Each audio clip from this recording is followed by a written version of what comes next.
A flat canoe slides between narrow rows of soil held up by living roots, and a quiet hand scatters seedlings from a damp reed mat.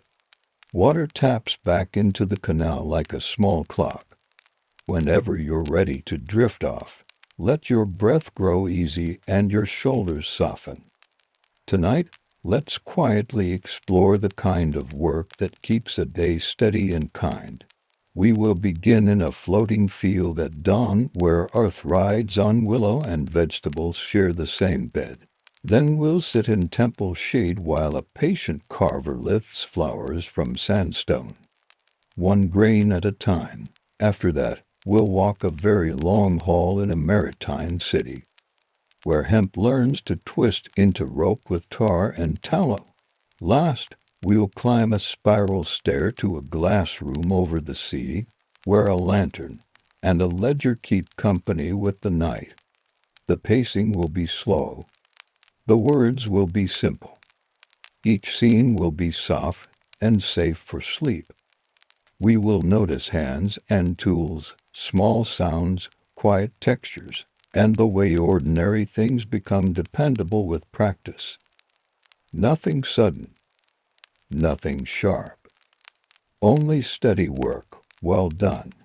If your mind feels ready, we'll step into shallow green canals and watch seedlings meet a careful palm as morning gathers its light. The first light has not yet found the far mountain. The lake is a sheet of dark glass. A small canoe noses along a narrow lane of water, its boat touching reeds and backing away again with a gentle sigh. The Chinampa waits ahead, a long rectangle of earth edged by living willow. The willows hold the island in a loose embrace. Their roots drink and their branches lean, and the soil stays where it should stay. A gardener steps from the canoe onto damp ground. Sandals press shallow ovals in the black, rich mud. The air smells of water and leaf and a little of smoke from a distant cook fire. He sets down a reed mat rolled tight with seedlings. The mat is wet from the canal and shines faintly in the half-dark. He unrolls the mat. Small plants show to soft leaves each. Their roots thread a layer of lake mud work through the reed. The mud is cool and silky.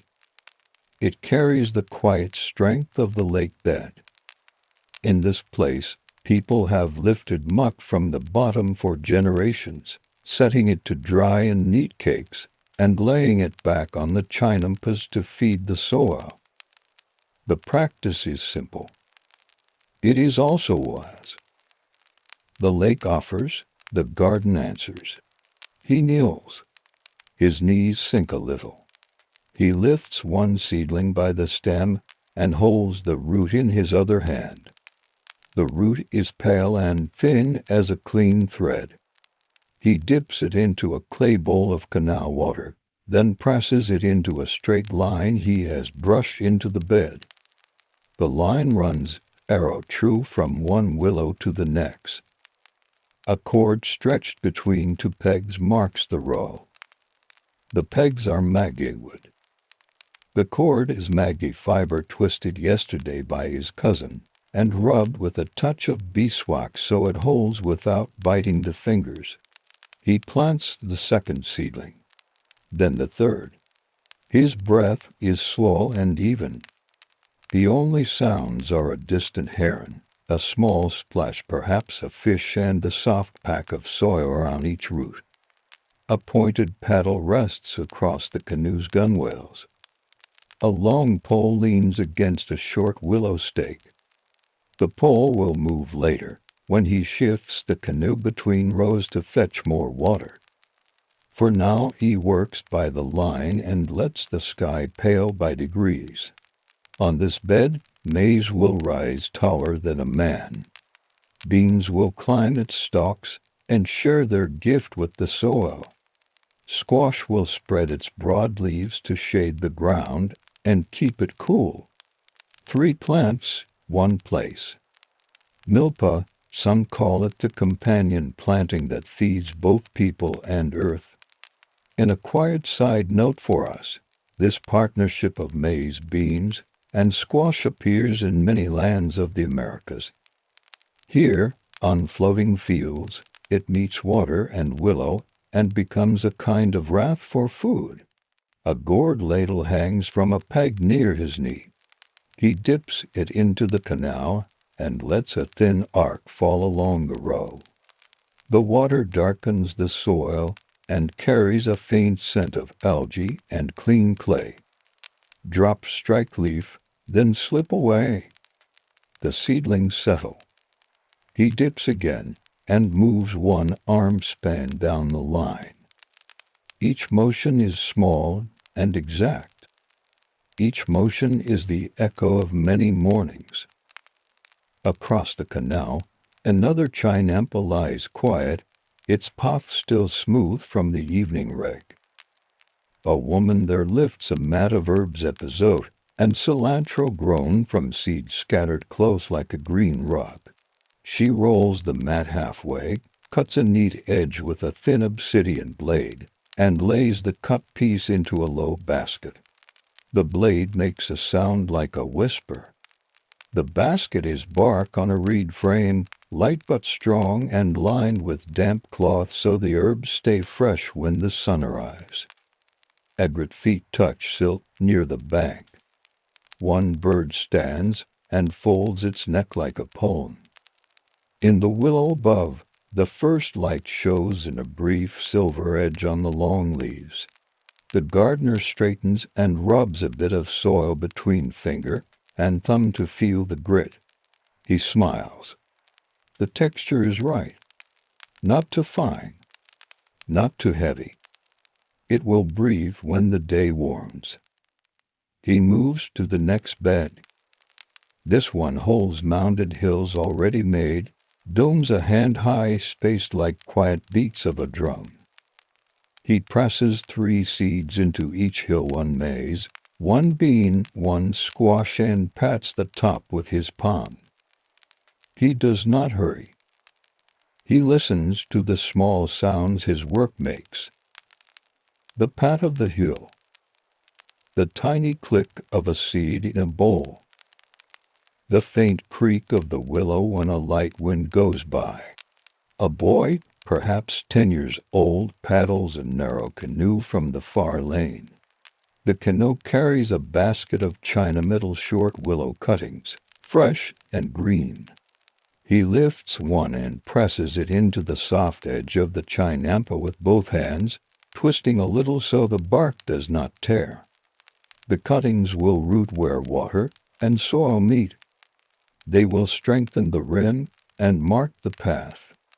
He sets a stone at the base of each cutting. The stones are flat and smooth, pulled from the shallows and stacked on the canoe floor like sleeping fish. In another quiet note for us, these floating fields are not truly floating.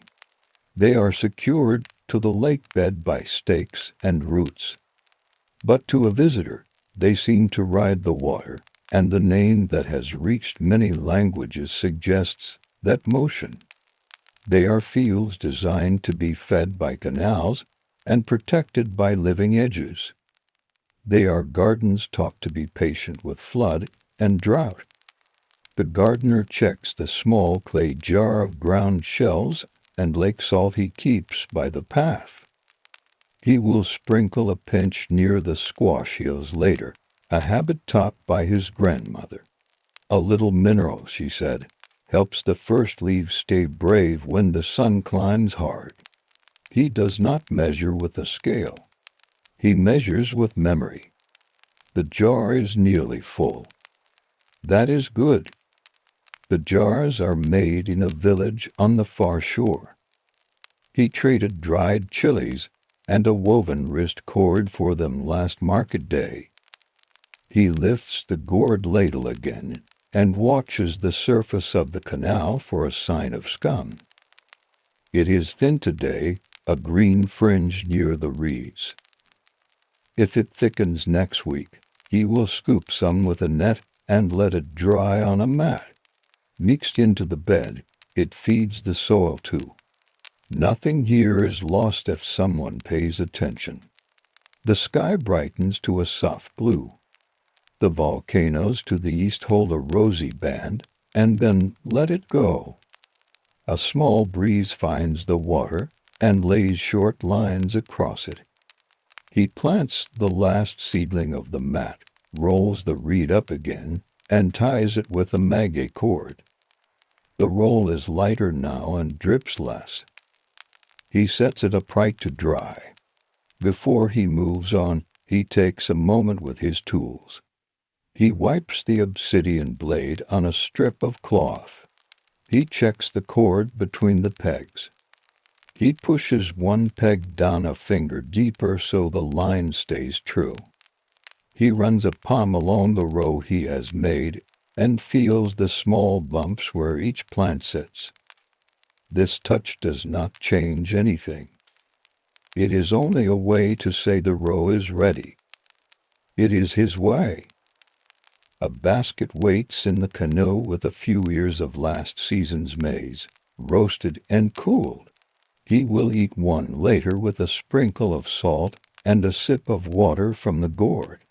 For now he is not hungry. Work itself is a kind of food at this hour. When sunlight finally lands on the willow tips and makes the leaves shine like coins, the Chinampa already holds new lines of green. The gardener lifts the pole, sets it into the mud at the canal bottom, and leans his weight. The canoe slides a body length down the lane. He steps, plants, waters, and steps again. The morning opens like a quiet hand. Sunlight eases down the long leaves of willow and lands in slow bands across the beds. The cool damp of first light begins to lift. A thin mist walks away along the canal, and the day shows its colors: soft green of the rose, dull silver of wet mud, and the faint brown of last year's reed stubble pressed flat near the banks. The gardener sets his pole across the canoe again and takes a small gourd from a basket. The gourd holds parched maize mixed with a pinch of ground chili and salt. He shakes a little into his palm, chews, and lets the warmth spread behind his tongue. His cloak, woven cotton with a simple border, hangs from a peg hammered into a willow trunk.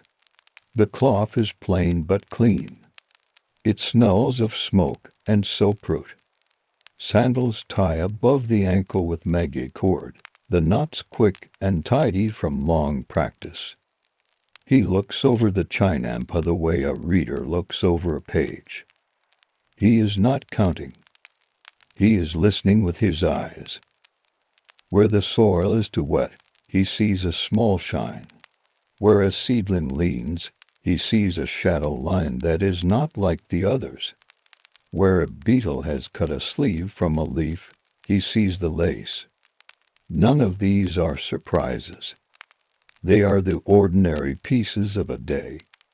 He sets each one back in place with a light touch, a pinch of dry earth to the shine, a finger of mud to firm the leaning stem, a thumb to lift the beetle and send it into the canal for a fish to find.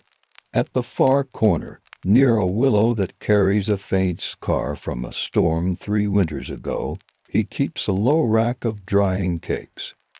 The cakes are lake mud shaped in wooden molds and left to firm in the wind.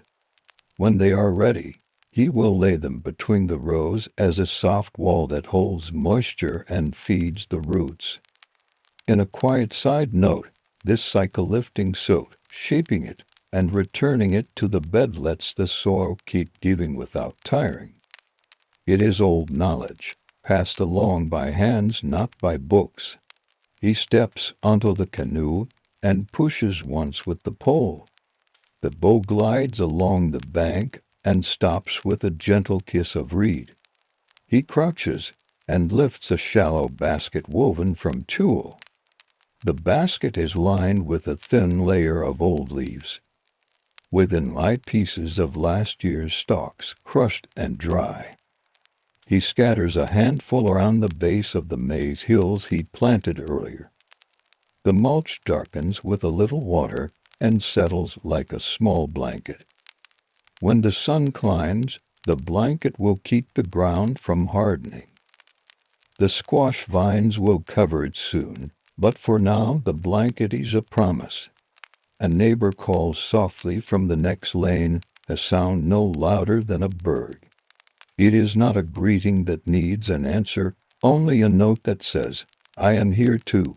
The neighbor's canoe carries a tiny brazier with a coal in its belly. A clay pot sits above, breathing a thread of steam. This is a toll, a thin drink of ground maize and water. The neighbor will drink half and share half with her mother, who is weeding the bed with a forked stick. The smell of the atoll is friendly and faint. In another quiet side note, the maize for atoll begins as kernels soaked in lime water, a process that lets bodies take in more from the grain. People learned this long ago. They keep doing it because it works. Egrets lift and settle, always standing just beyond the reach of a hand, as if they understand the comfort of distance. A small ripple near the canoe shows where a fish breaks the surface and goes under again. At the water's rim, stems of flowering herb lean a little and return. Bees will come later when the flowers open their small hands. At the center of the Chinampa, the gardener keeps a small bed for plants that are not food. Here grow flowers meant for market days and household rites, marigold with its bright, warm face, and pale white blooms that smell cool and clean at night. He waters them gently, not for any ritual reason now, but because petals are also work, and work deserves water. When the time comes, the flowers will lie in shallow trays lined with damp reeds, and he will paddle them to the market where causeways lead into the city. He checks a willow tie at the bed's edge. The tie is an old practice, a living fence of cuttings pressed into the bank and bound together with cords. The cords will rot, the roots will hold. He presses his thumb to the bark and feels the new sap under the skin. The tie is sound. He straightens a stone at its base, more for the neatness of it than for need. Along the long water lane, a wider canoe passes.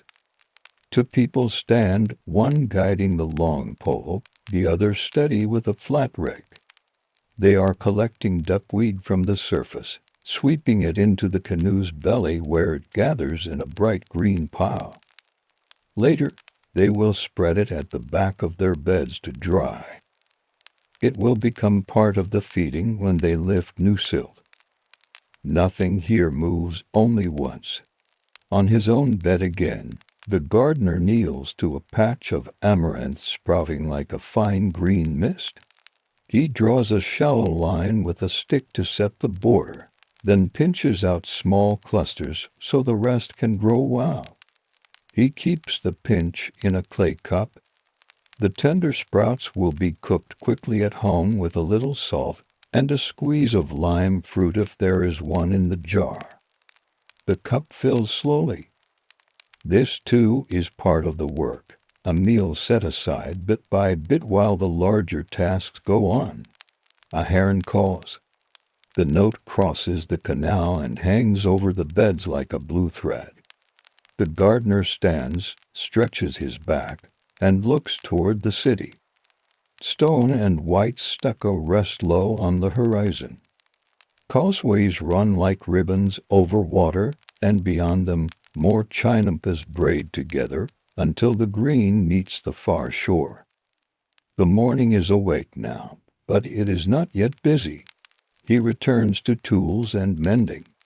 The obsidian blade he used earlier needs a new wrap at the handle. He warms a thin strip of maggie fiber by rubbing it between palms. then winds it around the small wooden core and ties it with a twist. The new grip sits well under his fingers. He tests the edge on a reed tip. The cut is clean and patient. He nods and slips the blade back under the cord at his belt. At the water's edge he keeps a scoop basket with a long handle, a simple dredge. He sets the basket into the canal, pulls up a small lift of dark mud, and lets the water drain through the weave. He lays the mud along a sagging place near the path and pats it down, then adds a handful of dry leaves. In this way, inches at a time, the Chinampa learns its shape and keeps it. He does not rush. The lake will be here tomorrow. The bed will be here tomorrow. The work is a kind of conversation that takes many days. A child's laugh carries across 3 lanes of water, thin and bright. Someone has found a frog under mat. It is released back to the canal with both hands. The splash is small and happy.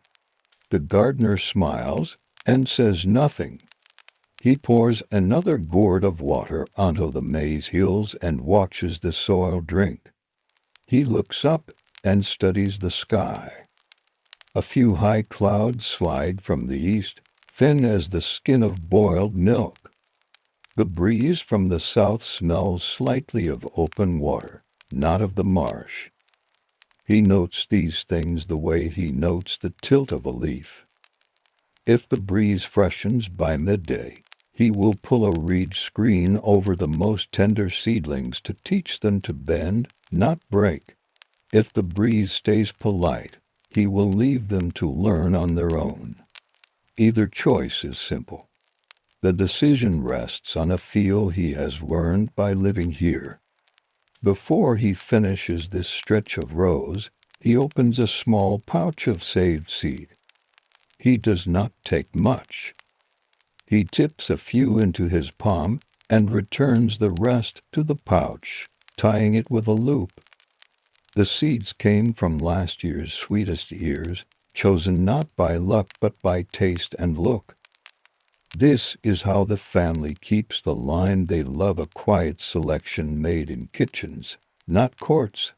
Finally, he lifts the pole again and sends the canoe down the lane to where a bundle of reed mats lean in the shade. He will spread one to dry the duckweed he plans to gather later. He will roll to carry herbs at the end of the week. He will repair one with a new binding of willow bark where a corner has loosened. Each task is small. Each task answers another task. The day builds itself from these calm answers.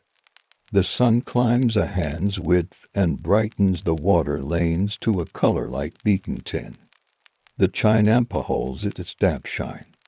The gardener touches the row he planted first, finds the soil cool and nods once.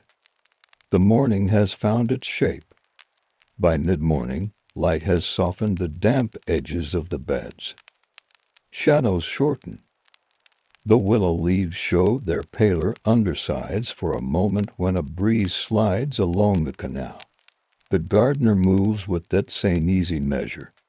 He works from the Chinampa's long spine out to the water, and then back again, so his footprints fade behind him, and the soil settles where it was.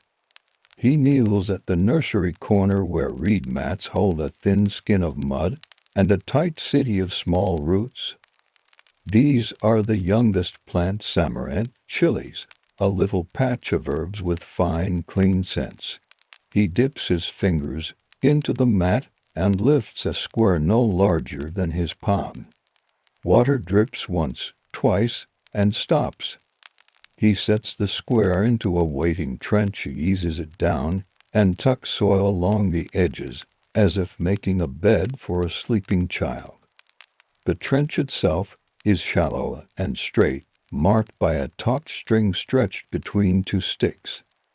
He presses the string with the back of his hand to be sure it is still honest. It is. He carries a clay bowl of canal water and wets the trench until the surface darkens evenly. Then he rubs a thumb across his wrist to knock off the grit and sits back on his heels. In a low aside, this transplanting from mat to bed, from protected start to open row, lets more seed live. The mats keep young roots warm at night, the beds give them space when the time is right. It is not a secret, only a habit kept well.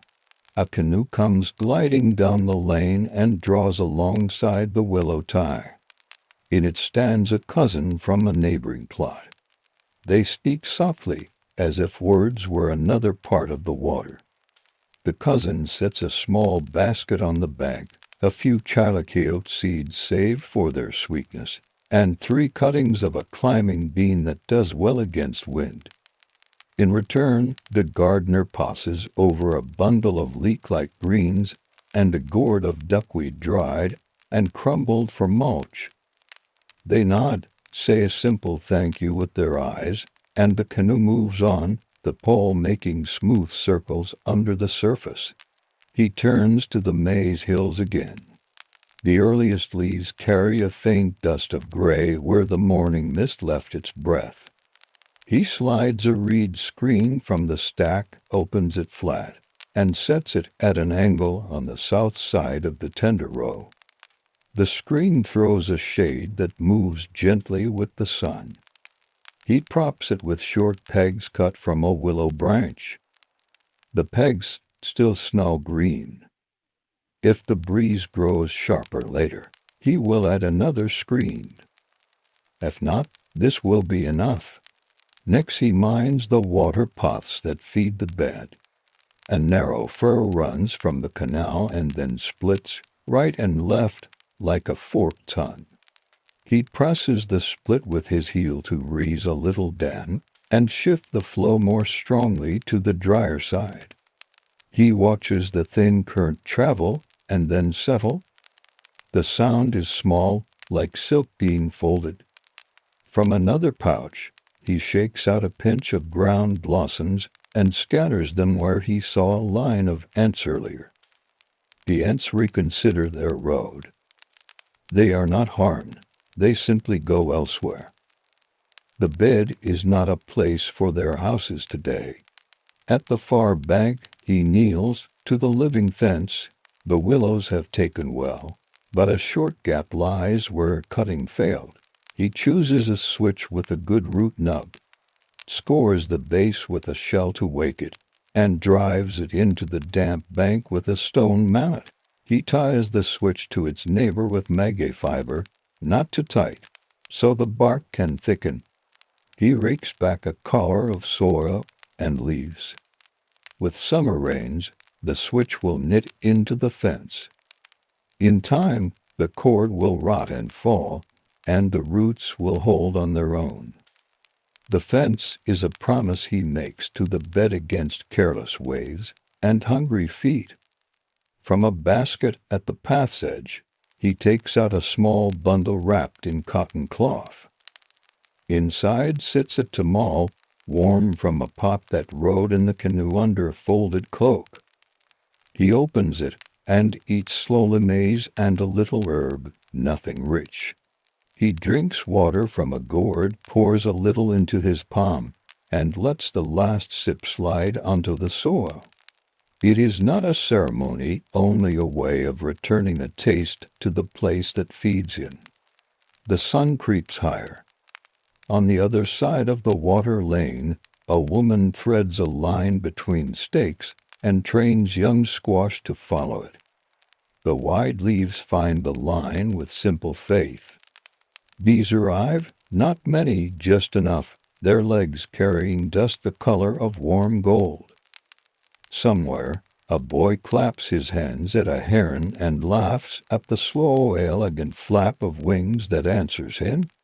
The gardener checks his tools. The long pole has a smooth, dark sheen from years of palms. The tip is shod with a piece of harder wood to resist stone. The rake has tines of split cane bound to a crosspiece. The binding is worn at one corner. He sits and rewraps it with new fiber, pulling each turn snug, then tying off with a neat tuck. He rubs a trace of tallow into the handle to keep splinters asleep. In a quiet aside, good tools are not expensive, they are attentive. Cares the cost.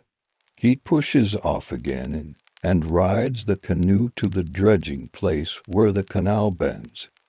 He sinks the scoop basket and lifts sticky, dark silk. He lays it on the back of the bed, always at the far side first, so he does not step through new work on his return. He spreads the silk with the rake until it lies like a thin blanket, then sifts a handful of dried reed fluff across it to keep the surface from crusting when it dries. This is the bed's breath, open, soft, and full. He pauses to write a mark on a small shard of fired clay. The mark is not a number in our fashion. It is a pattern he knows, a set of short and long scratches that say, "One boat of silk to the north bed, second turn of the dry season." He tucks the shard back in the wicker pocket hung on a willow stake. The pocket holds other notes, a twist of cord to show which tie needs resetting to seeds from a neighbor to remind him to repay, a strip of bark cut to the length of a good bean pole. Records do not always live in ink. Toward the center path, he stops to listen. Out beyond the green, a drum beats slowly from the city. It is not a call for him. It is a ceremony at a distant courtyard. The sound is large but softened by water and space. He notes the rhythm without thought, the way he notes cloud and wind. In another aside, days here keep many calendars at one sky lake market house. The Chinampa listens to all and answers with soil and time. He returns to the herb bed and thins a row of cilantro, keeping the pulled sprigs in a leaf packet that he folds and tucks into the canoe. Beside the herbs, he checks a line of chilies that prefers a warmer hand. He dusts their feet with dry earth, then tops them with a small arch of reed to break the shine of noon when it comes. Their flowers hang like white bells. He touches one lightly and moves away. Noon is near. The light turns round and full, the water takes on a brighter face. He pulls the reed screens to shade the tender places, sets a small clay tile over the gourd of seed to keep it cool, and rinses his hands in the canal. The coolness climbs the wrists in a slow, welcome way. He wipes his hands on the clean inside of his cloak and leaves the mud to dry on the outer side. Before he rests, he makes a slow walk along the narrow path that rinds the bed. He looks for the telling things, a spot where ants return, a leaf with a bite too large for a beetle, a low place that shows a shine. He answers each with small X, another pinch of flour dust, a pair of sticks to remind his foot to step wide, a scoop of silk feathered into place. None of it is urgent. All of it is now. At the very end of the bed, near the oldest willow, the ground rises slightly. He has set a little altar stone, there just a flattish rock with a clean top. He places a single marigold from the flower patch upon it, not because of a rule, but because the yellow looks like a warm thought. He bows his head one breath and lifts it again. The Chinampa hums with small sounds, ease, reeds, the rub of willow leaf on willow leaf. The gardener sits on the canoe's thwart and lets the shade cross his shoulders. The day is exactly itself, and the work exactly enough. Midday passes the Chinampa gently. The loudest thing is the light itself, which lies over leaf and water like a soft cloth. The gardener sits in the narrow shade of the willow fence and eats the rest of his meal, to tortillas wrapped around beans, a strip of dried pumpkin, and a little pinch of salt balanced on a leaf. He warms the tortillas on a flat stone set near the brazier in the canoe, turning them with quiet fingers so they do not stiffen. He drinks from the gourd, then tips a drop to the soil again, a small habit he keeps without thinking. When the heat steadies, he stands and stretches. The work now is smaller, closer. He carries a shallow basket and moves row by row. From the amaranth bed he nips tender tips for greens, leaving the main stems to rise and seed later. From the herb strip he gathers cilantro and epazote, keeping roots where they are. He lays each handful on a clean reed mat and folds the corners over so nothing wilts. Every fold is a promise that the plant will stay sweet a little longer. Along the bean poles, he checks the ties. The fiber is sound, but one pole leans at the edge. He presses a foot to the soil and straightens the pole with both hands, then gives the base another handful of dredged silt. The plant curls a tendril around the line as if to agree. A slow aside, beans catch the wind if the pole is careless, and the stalk will turn its mind to hanging on rather than feeding. Ties and lines are not decoration. They are simple thinking made with rope. The canoe noses around to the far channel, where duckweed and water fern gather in a soft green rind.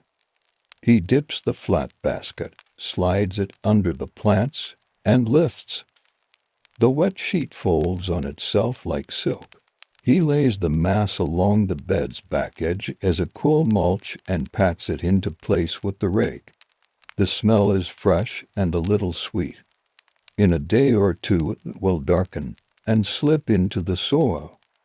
In a season it will be part of a leaf he has not met yet. He stops by the little compost heap where spent reed mats, dry stalks, and kitchen peelings lie under a layer of mud. He turns one corner with a forked stick. The inside is warm. White threads run through it like lace. He covers it again and tucks the edge neat. Soil likes tidy edges, water does too. From the pouch at his belt, he lifts the tiny obsidian blade. The edge looks like shadow. He walks to the squash hill and studies a leaf with a broad bite taken from it. The hole is smooth, not ragged. The snail came here in the damp of dawn. He looks under the nearby stone and finds it a small, coiled resident tucked and still. He sets it gently past the willow fence, away from tender vines. In a quiet aside, nothing is an enemy here. Some things simply belong a little farther away. Where the maize stands taller, he watches for the first silk. The tassels will come later, and the wind will serve as messenger. He steps between the hills with care, heels to the path, toes to the soil, so roots do not hear his weight too sharply. He breaks off a single lower leaf that shades a smaller bean shoot, and lays that leaf at the plant's base. Nothing goes far, everything returns as shade, as cover, as food in time. Across the channel a woman in a wide hat has set a little tray of flowers on the bow of her canoe. They are orange and clean, their faces full and calm. She floats past and lifts a hand. He lifts his in answer. Her canoe leaves a drawn line on the water that closes behind her like a scene stitched by a patient hand. The gardener checks the rakes of the bed's edge where the soil meets the channel. He likes it sloped and tidy, not stepped and rough. He pats a section smooth, and then presses in a thin fan of reeds as a small comb against waves from passing boats. Above that he plants two more willow switches, angled like open fingers. They will take root in a week if the water stays kind. He moves on to the flower corner. Marigold, a few lilies, and a cluster of long stems that will open at dusk. He cuts only the heads that release with a soft tug, leaving many to keep the bees glad. He dips the cut stems in the canal and lays them on wet cloth in the canoe. Flowers are a different kind of crop.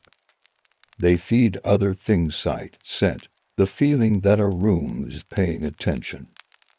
A thin cloud steps across the sun and leaves the garden with gentler light. He takes that moment to tend the reed screams. He shifts one, lowers another, and rolls a third tight and ties it with string. The ties are quick slip knots he can open with a thumb. The sun returns. The bed does not mind.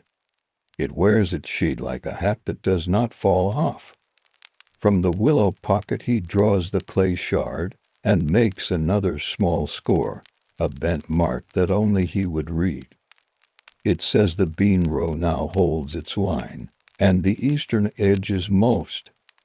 He turns the shard and sees last season's marks in fader scratches. They sit there like old footsteps on a path he still walks.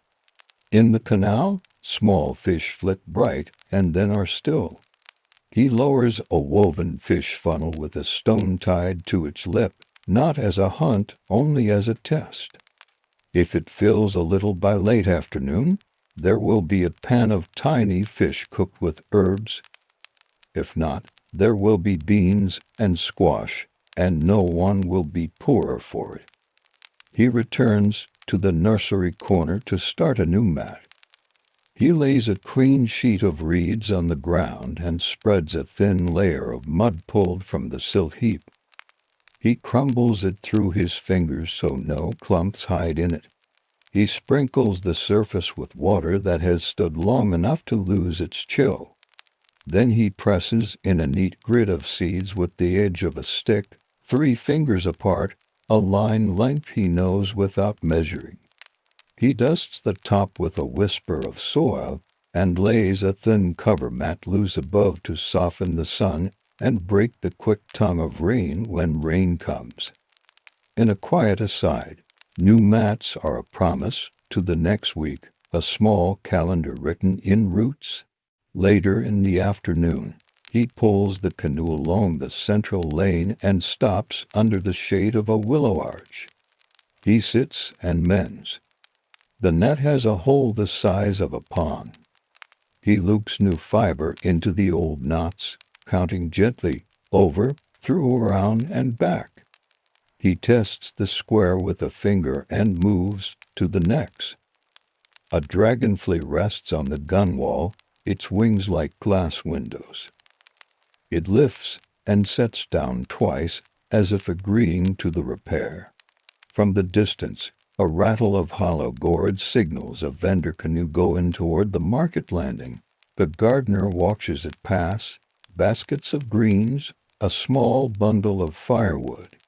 To jars with lids tied by string, the vendor calls once, not loud. A tone that floats. The gardener does not answer. He has what he needs, and the bed is quiet. He walks the path again with the shallow basket, and gathers a small bundle of edible greens, 3 chili peppers, a handful of squash blossoms, and the flowers he cut earlier. He sets them in the canoe and covers them with the cool reed mat. These will go to a household at the edge of the city where an ant waits. Payment may be a spool of thread or a clay pot mended with care, or a tray of fruit when its tree remembers to be generous. Trade here is often a circle, not a line. The light tips toward late. The water takes on a deeper face. He lowers the fish funnel and finds 2 small silver flickers inside. He returns one to the canal and keeps the other. It will brighten a meal but not define it. Before he leaves, he does a last simple thing. He takes the long pole, plants it softly in the mud, and pushes the bed a whisper's width closer to its neighbor. The living fence bends and settles. The tie cords hold and do not complain. Beds move more than people notice. It keeps the lanes fair and the banks honest. In time, the whole pattern shifts and then returns, like breathing. He climbs into the canoe, sets the paddle across the gunwales, and rests his hands on the shaft. He looks once across the rows, the lines even, the leaves lifted, the new mat damp and dark. The bed looks back, if such a thing can be said, and holds still. He pushes off with one easy stroke. The canoe slides into the green corridor, carrying food and flowers, a net newly mended, and a pocket shard marked with quiet news. The willow fence softens the sound of the city, but the city is there, close, like a warm wall. The Chinampa keeps its afternoon promises, shade where shade belongs, water where water should go, roots with room, leaves with light, and a soft edge against the canal until morning asks for them again. Late light slips down the willow poles and turns every leaf a deeper green. The gardener returns to the Chinampa's headland and tidies the day back into itself. He rinses the rake in the canal and sets its teeth down along the fence so water will run away from the handle. The small obsidian blade goes back into its cloth, the cloth goes into the pouch returns to its loop with the same small weight it held in the morning. He tightens one reed screen, loosens another, and checks the knots with quick, practiced pinches. Wind will be polite tonight, still, knots do not mind being asked twice. In the canoe, he arranges the day's modest cargo. Greens lie under damp reed cover, 3 chili peppers rest in a gourd bowl, squash blossoms sit like folded suns beneath a leaf, 2 flowers for an altar ride in a shallow cup. The single fish waits in a net cradle, cool and quiet. He sets a little pot of wet clay near the bow to steady the tring. Balance makes even a short journey easier, and easy is kind to wood. Before he leaves, he walks the bed one last time. It is less inspection than greeting. He looks at the maize hills, the bean lines, the broad squash leaves, the herb strip, the nursery mat, the flower corner, and the willow fence. He notes in silence what the morning should ask of him. A new tie on the eastern pole, a second layer of duckweed mulch near the back edge, a handful of silt between 2 maize hills that settled a bit too low, and a fresh cover for the nursery when the sun climbs again. He touches the fence as one might tap a friend's shoulder. Then he steps into the canoe. The paddle dips and lifts, and the canal gives a soft answer. The boat glides between living edges that bow and rise with the weight of water never hurried. He passes other gardens settling into evening, one where a woman shakes seed heads into a bowl, one where a boy turns over a mat and laughs at a frog, one where a man rolls up a reed fence and ties it against a willow trunk. Dogs sit with their noses toward the faint breeze. Herons move like patient thoughts from bank to bank. A wider lane opens, and the canoe joins others in a slow ribbon. Some carry vegetables and flowers like his, some carry bundles of reeds, one holds a small clay stove with a pot of beans ticking on top, its cook pushing and steering with a long pole while the lid makes a little dance. The gardener's canoe stays near the left bank, where the current is steady but not quick. A man on the right calls a greeting about the day's wind. The gardener answers with a few plain words and a lifted chin. In between the words is the knowledge that their beds face the same sun and the same water, and will do so again tomorrow. At a narrow bridge, he ducks his head.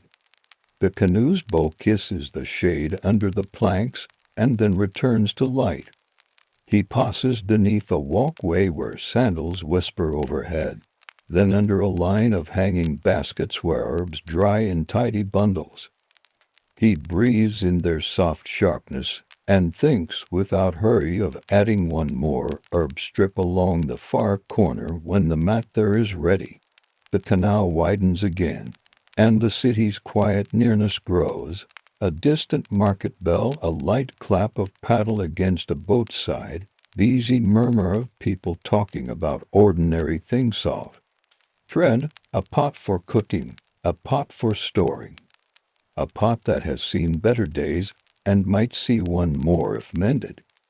A vendor calls out a list of fruit in a tone that lifts and falls like a friendly wave. Another boat answers with the names of flowers. Names travel far when the water is still, they come back gentler. He turns into a smaller lane that leads toward a family courtyard. At the landing, an aunt stands with her sleeves rolled and a cloth ready. She smiles without making sound. He lifts the reed cover, shows the greens still cool, the blossoms still lively, the peppers bright and small. She takes what is needed and returns a trade, a little coil of cotton thread, a repaired gourd scoop with a new rim of raw hide, and a handful of dried fruit that smells of sun.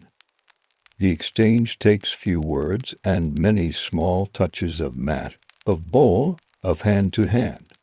A child peers around the ant's skirt, sees the fish and pretends not to see it. The gardener grins and leaves the fish wrapped in a leaf on the step.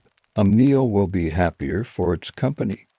He pushes off again, lighter, and makes one more call at a neighbor's landing to leave the 2 altar flowers. A coin is not always the measure of trade here. Sometimes it is a song at a naming. Sometimes it is a borrowed pole returned without a new mark.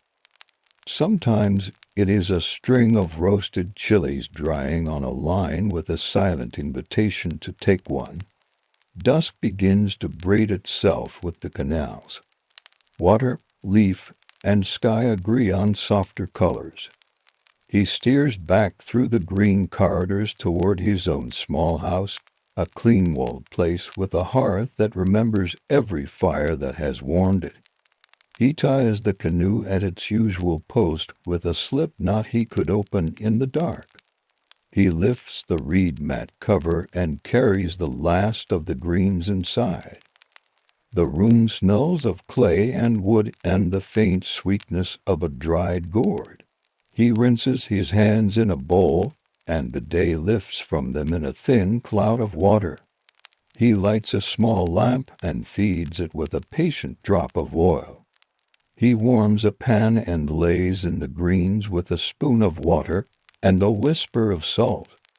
A tortilla warms on a flat stone, a blossom rests on top a moment, then slides into a dish and folds sweetly into itself. The meal is not large, but it is complete. He eats slowly, as if not to wake the night. After, he sits on the threshold with the clay shard in his lap.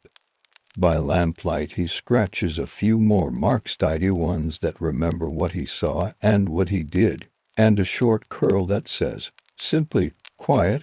The shard goes back to the willow pocket by the bed. He lays the paddle across to pegs, wipes a little smear of mud from the canoe's seat, and looks out along the lane of water that has been a road for as long as he has been himself. The Chinampa lies in the near dark beyond the fence, holding its shape, its wet borders, its secret traffic of roots and worms, its thinking lines of maize and beans and squash. Night insects tune themselves, a heron coughs once, and is satisfied. From another house, laughter arrives and ends without needing to be explained. The gardener lifts the lamp, pinches the wick, and lets the room return to the kind brightness that pulls after a light is gone. He lies down, the willow pocket above him, the day folded neatly into its marks and its quiet tasks. The garden will need the same careful hands tomorrow, and tomorrow it will offer the same steady answers. Water held by roots, soil held by patience, food held by place. He sleeps in that agreement as if in a well-made hammock, lightly and without worry. And as the floating field settles under the first thin stars, we drift toward warm stone and deep shade, where a chisel, a sketch, and a steady wrist teach sandstone to open like a flower.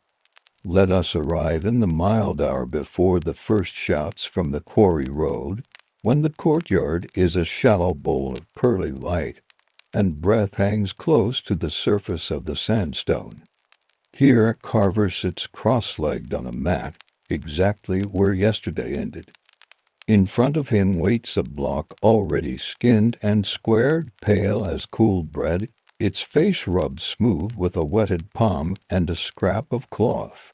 A charcoal sketch from the night before floats on that face, garlands curling from a central lotus, a small, patient smile tucked in the fold where a cheek meets a mouth. The lines are not commands, only invitations. He leans forward and nods as if the stone has whispered its consent. You may remember the courtyard from the brief description. Palm leaves stacked like green tiles along the wall, a bowl of water that shows tiny ripples whenever a chisel lands. A lizard ticking across sun-warmed bricks. The tools lie in order, always in the same order, because order saves minutes, and minutes become a whole row of petals. A narrow point chisel with a wrapped grip. A couple of toothed irons, little steps cut into their mouths to chew away flesh without tearing grain. A flat chisel for quiet plains.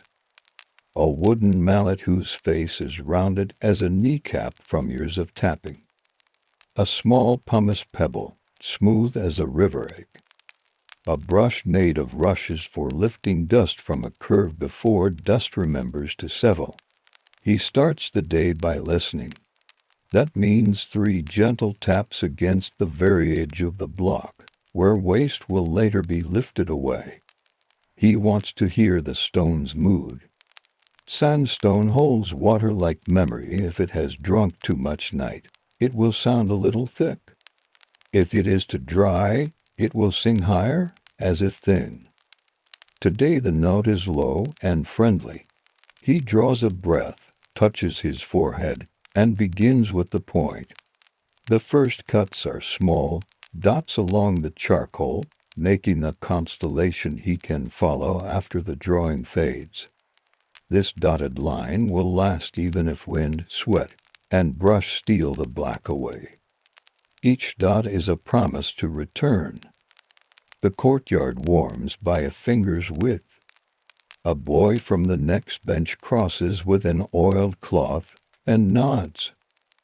The carver's mat lives in a little rectangle of shade. As the sun shifts, he will inch the mat rather than turn the block because turning risks losing a corner. You might imagine loud pounding, but this work is not a drum. The mallet strikes in measured sips, always angled so force runs across the grain, not into it. Sand lifts in the smallest breath and settles in a crescent right where a wrist will want to rest. He wipes it before the wrist dries. This is one of 100 kindnesses learned by watching older hands. He does not carve from face to detail in a single rush. He travels in terraces. First, he lowers the background a little, marking the relief's depth. In this workshop, the dance is shallow and controlled. Most surfaces rise only a finger above the field, with deeper pockets for eyes and garland holes. He sets a line for that field with the toothed iron, dragging parallel grooves like a comb through damp hair. The grooves are not the sculpture, they are a promise to the flat chisel that will come after. A pause. He dips his fingers in the bowl and presses a cool print on the stone. The dent makes the grain stand up, and the pencil marks sink darker. He follows the small smile, adding dots where the curve will want to wander. The mouth in this style is neither a laugh nor a secret, it is a rest. This may seem unusual today, you might think, to aim for a single expression for many faces, but here repetition is a form of prayer. Many hands will carve many mouths, and together they teach the temple to speak in one tone. If you look closely, imagine you are sitting where he sits. You will see a plumb bob made of clay hanging from a line strung between two posts. It helps in check the vertical when the background drops. A snap string line, chalked and lifted, leaves a faint true line on the stone when he needs a horizon or a pillar edge. Accuracy and softness are not enemies. The soft curve of a lotus still needs a spine. He moves from background to the garland. The toothed iron nibbles, then the flat chisel steps in to lay the first plane. Tap, lift, brush. Tap, lift, brush. Sometimes he lifts the chisel to his cheek, the cool edge a thinking stop. The sandstone here carries tiny mica flecks that flash for a breath when a surface is fresh. They will dull by lunchtime, and he will coax them back again with pumice and water before the day is over. He accepts the flash as a greeting and returns to work. A rice ball waits under a banana leaf near his knee. A clay cup with yesterday's tea sits beside it, ready to be warmed by the sun rather than a fire. He will eat when the first flower has its outer ring of petals set and the central seed pod roughed in. The petals come from memory, not from a living model placed on the block. He learned their measures as a child by tracing them on palm leaves and by touching finished walls with permission. Thumb to base, first finger to midrib, third to tip. You could call it a ruler of flesh. A senior carver pauses, pausing only long enough to check the light across the plains. No words. If something were wrong, a finger would hover, not touch, over the offending slope. The absence of that hovering is praise. The boy with the oiled cloth returns, lays the cloth over a little stack of chisels to keep them from overheating, and takes the bowl to refill. He brings it back with two red ants hitching a ride on the wren. The carver flicks them off with the brush and thanks the boy for the water, and the ants both. You do not scold the day for being itself. Between taps, the carver breathes in through his nose, out through his mouth. Stone dust tastes like a brief storm if you do not remember to breathe kindly. He ties a strip of cloth around his nose an hour later when the background deck is almost at depth. The cloth smells faintly of coconut oil, a ghost from last week's lunch. When he wipes his forehead, the cloth leaves a lighter stripe than the dust on his brow. He will come home with that stripe, the badge of a day that went where it was meant to. He picks up the point again and lowers it into the roughened field to begin the tiny caves that will make the garland look as if it floats. He rotates his wrist as he taps so the point does not make a neat hole but a small irregularity, the shape that Shadow prefers. On another wall in another court, someone is carving a narrative. Warriors with spears, a king beneath a parasol, boats that seem to walk on water. Here the subject is quieter, a door frame meant to carry flowers, to standing figures with palms forward, the gentle roll of a decorative band that will touch the air like fragrance. It is not less important. Not everything that guides your feet must shout your name. At last, mid-morning, He sets down the mallet and unknots the banana leaf. The rice ball is cool, the salted vegetable inside still crisp. He eats in for slow bites, wipes his fingers, and folds the leaf back into itself for the goats that often visit at noon. He tips a little water on the stone and rubs a circle with the pumice, not to finish, just to see. The circle turns silky under the pebble, and the drawn line underneath dissolves. He smiles at the small patch and leaves it, a coin of future among the rough. When he returns to the mallet, the sound changes. It always does after a meal. Perhaps his arm has remembered the ark, and now plays it with more ease, or perhaps the courtyard has warmed enough that stone and flesh share a temperature. The flower grows petal by petal, each one blocked, then shaved, then coaxed into the shallow scoop that will catch afternoon light. He is not in a hurry. The temple has been building itself for years. It will continue to do so for years more. A day's measure is not walls raised or towers finished, but these inches of curl, these 3 clean plains where there had been none. By late morning, a breeze sneaks through the palms and flutters a length of cloth hung to dry. The lizard returns to its sunny brick and blinks a satisfied blink. The carver checks his dotted guide along, the small smile still visible, still steady.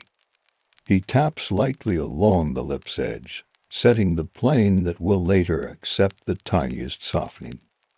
He thinks of nothing else while he does this. Not the road, not the market, not tomorrow's stone.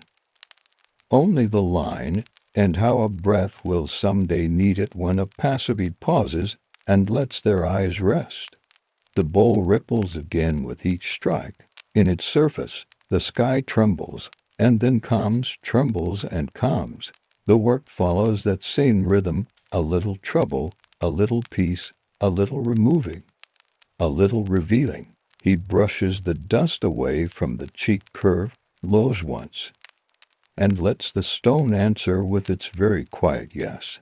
By the time the courtyard's shadow has crept a palm's width along the wall, the first ring of petals stands clear enough to catch light, not finished, only spoken.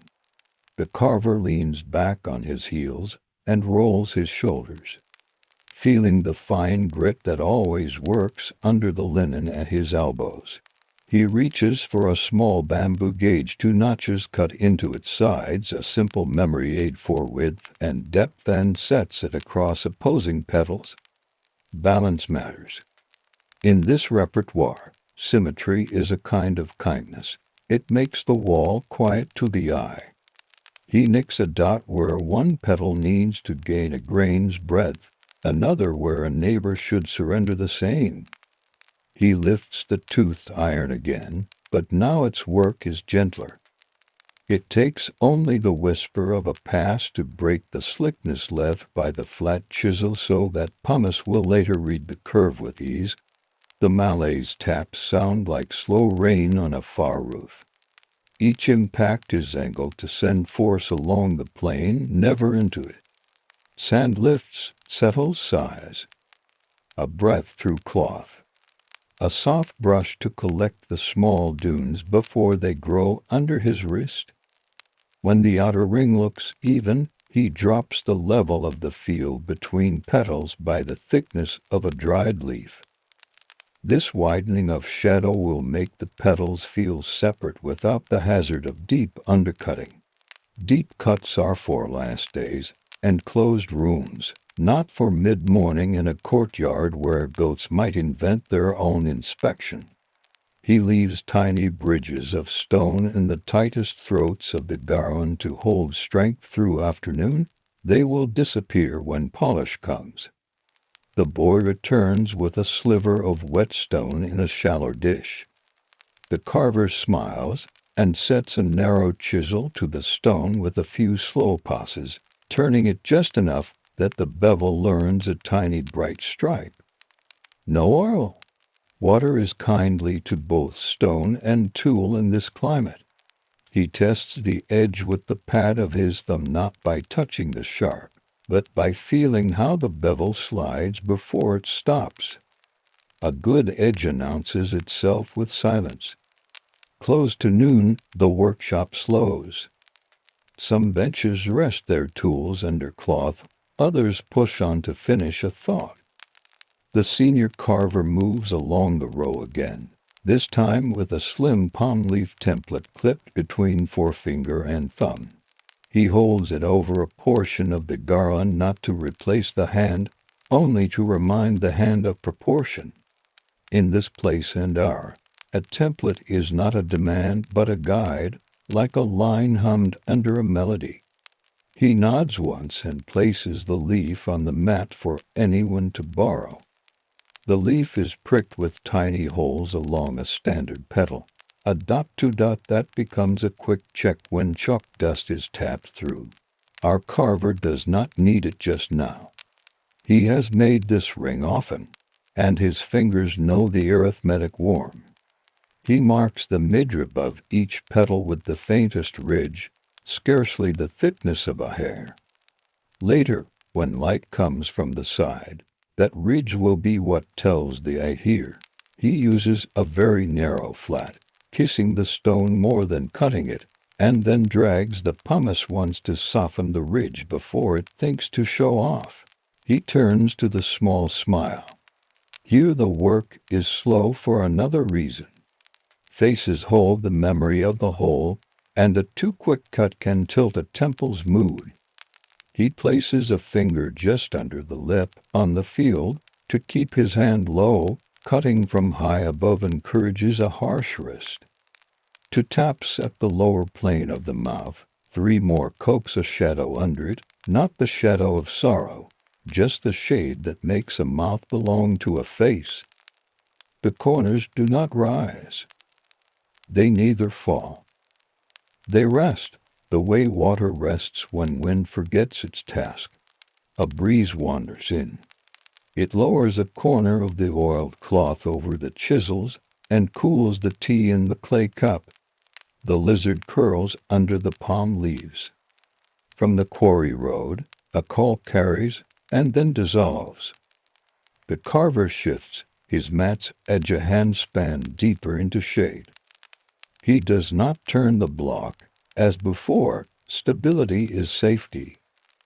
He keeps a little bundle of twigs nearby, 3 thin sticks tied by thread to brush grit from the mat where his knees fall. Grit there becomes chafing, and chafing becomes a shortened hour.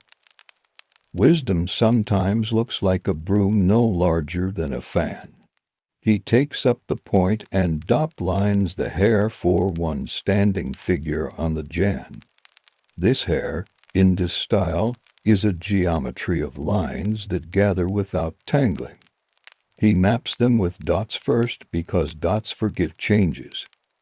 Only when the roots all agree does he invite the tiny flat to join, cutting shallow grooves that will later soften into suggestion.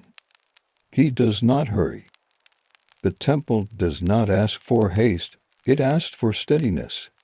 In a quiet aside you might consider, repetition is not a chain here. Repeating a motif is closer to tending a garden bed. Each plant is like the last, and still the hand checks each one. Midday comes, and with it the low lull of bowls opening. The carver wraps his tools in cloth, places the mallet atop as a settled weight, and stands. He rinses dust from lips and hands at the jar in the corner, then sits to eat the second half of the rice bowl and a slice of salted fish. The salt wakes the mouth, water soothes it again. He leans his back to the cool of the wall and closes his eyes for 10 breaths, no more. The world contracts to breeze and birds and the tiny echo of chisels in other rooms. The stone waits without complaint. There is a kind of trust between stone and worker, each keeps pace with the other. Back at the bench, He begins the second ring of petals, nested between the first like little boats in a harbor. This time, he uses a tiny step chisel, a tool with barely 3 teeth, to pick shallow pockets where light will perch. The pockets are not holes. They are welcomes. He knocks them in with a rhythm that, if you listened long, would sound like a pattern. Too quick, one calm, too quick, one calm. The pattern helps the hand measure without measuring. He continues until the ring turns the corner and meets itself, and he smiles at the tidy seam. At intervals he drags a straight piece of split bamboo across the background deck to check for flatness. Stone has a habit of pretending to be flat when it is not. The bamboo, being true and light, tells the truth gently by the way it rocks. Where it rocks, he marks with a dot and returns with the flack to erase the swell. He brushes again.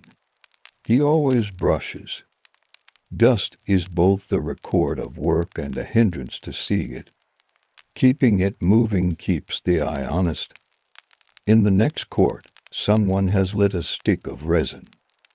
The breath of it comes here as a sweetness under the mineral air. A boy, another boy, smaller, slips through with a basket of pumice pebbles wrapped in cloth. The carver trades his worn pebble for a new one by weight and thanks him.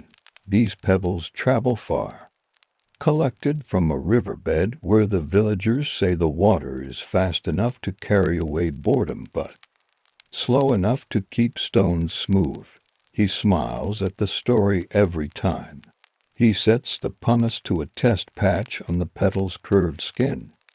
With water, the stone responds quickly, turning from scratchy to satin under for circles. He does not finish polish now. That belongs to the last day, when the whole motif has learned to speak as one. But he likes to taste the future now and then, to make sure the grain will behave kindly when it is time to soften edges. He marks a tiny dot on the mat where a flaw in the block will require a special thought later, a faint seam in the sandstone that the chisel refused by half a breath. He will make a vein of the flower there, so the flaw becomes a feature. A note to self, written in dust. In a quiet corner of his mind lives a small litany. Don't chase perfection into brittleness. Leave room for light. Let the background carry its share. He rubs his wrist, rotates the mallet so the other face meets the chisel to even wear, and sets 3 more planes on the cheek. You can almost feel the face looking back now, not as a portrait of one person, but as a condition, serenity laid into stone. This, too, may seem unusual where you are. But here, the wall's calm is a skill, and the skill is a form of care. The sun tips. A longer shadow rests across the block. He nudges the mat again and takes one last pass with the toothed iron along the field to clean cheddar marks that arrived while he was thinking of the mouth. He listens for the tool's dry song. When it dulls to a rasp, he stops. Tired steel makes tired cuts. He draws the narrow chisel along the wet stone until it feels quiet again. He smooths the bench with his palm, lays his tools to sleep under the oilcloth, and tips the bowl so a last ripple runs across the water's skin. The face on the stone is not finished. The garland is not complete. But everything has moved in the good direction by a hand span. He touches the block with his fingertips, a gesture both farewell and promise. Afternoon light arrives not as a shout, but as a lean. It slips through palm leaves and lays narrow ladders across the bench. The carver shifts his mat a little deeper into shade, then rests both hands on the block to feel its temperature. Warm on the skin, cool underneath. Good for fine work. He empties the cloth bundle, wakes each tool with a wipe, and wraps a short band of rattan tighter around the neck of his favorite narrow chisel. The rattan softens shock and keeps the handle from splitting. Small kindnesses for wood and bone. He studies the hairlines he dotted before the meal. The dots look like faint stars placed for a careful traveler. He joins the first few with a very slim flat, kissing the stone rather than biting it. A shallow groove is enough. Depth will come later, and only where shadow is needed. The rhythm is unhurried. Set, tap, lift, set, tap, lift. When grit threatens to gather at the groove's edge, he brushes with his tiny twig fan. He rarely blows dust away. Breath carries damp and can wake invisible grains that scratch where they were not invited. Near the face, he changes tools. A step chisel with fine teeth will leave a texture that welcomes the later polish. He lays the teeth along the curve of a lock of hair, following the arc like a boat follows a river bend. 2 passes, then a little water stroke done with a palm. The stone darkens to reveal tiny ridges. He tests with the pad of his thumb. The ridges feel even. Good. He moves on to the next lock, careful to let each strand suggest weight without ever cutting deep enough to weaken the bridge between hair and cheek. In this style, hair is a drawing in shallow relief close to the field, content to whisper. Cicadas begin their thin afternoon music. From the far side of the court, the chisel answers now and then with a single bright note as someone else tests an edge. A boy brings a small gourd ladle of water and sets it near the jar. The carver nods thanks. He wets a palm leaf and lays it over the upper part of the face, shading the stone so his eyes can judge planes without the trickery of glare. Shade is a tool like any other. He turns to the headdress. A paper leaf, pricked with dots to mark a standard measure, lies beside him. He holds it up to the stone, not to trace, but to remind. He taps a few dots where the central jewel will sit, where the side ornaments will flare, where the garland must meet. Then he switches to the point and lifts the surface by removing a breadth of stone around each slated ornament, leaving low cushions on which to build details. It is like clearing a field before planting. First make the beds, then sow. On one cushion he sketches a lotus with charcoal. The flower will not open fully. It lives between bud and bloom, a state the local stone loves to hold. He takes the tiny flat and finds the outer curve, then the inner fold. Tap, tap. The petals show, not as lines but as small planes that catch light differently. He stops to check symmetry with the bamboo gauge. A grain more here, a grain less there. He marks the adjustments with a whisper of ink, a system old as his teacher's hand, 1 dot to give, 2 to take, 3 to wait. He lays in the necklace necks a set of small discs that follow the collarbone. He could cut circles, but stone prefers squares softened at the corners. He taps tiny squares in a rhythm along a chalk arc, then rounds each corner with the narrowest flat. The string between them is suggested by a very shallow trench. Later, a brush of wet pumice will make the discs feel smooth, and the string feel real. It is surprising, perhaps, how little depth is needed to persuade the eye. A soft commentary arrives inside the work itself. Many faces, many garlands, one patience. In this place and century, the names of carvers don't appear on stones. Yet the hands that form these surfaces speak in the same clear language year after year. A viewer might not know one pair of hands from another, But the wall remembers the pace of each, the way a certain chisel always leans a hair to the left, the way another prefers to soften shadow with water rather than dry stone. He sharpens again. The whetstone sings a thin, even song. He uses only water. Oil can darken the whetstone and gun the grain. After 4 slow passes, the edge looks like a line of moonlight. He smiles and returns to the headdress, where small beads sit above the brow. He makes them first as cubes, then tucks their corners away one by one. Each bead is the size of a mustard seed. He counts by tens, resting the mallet after each 10 to shake his fingers loose. At 50 he pauses longer, sipping water and stretching his shoulders. A senior craftsman steps into the courtyard and watches for a moment without speaking. Then, as gently as rain, he lays a cord rubbed in charcoal across a distant gem pools and snaps a straight mark for another worker. The snap line leaves a thin, even trace that will guide a long border. Our carver glances, learns again by seeing, and returns to his small field. He prefers to mark long lines with a snapped cord. Even a steady hand wavers on stretches measured in cubits. A snapped line keeps peace between eye and edge. Now he approaches the eyelids.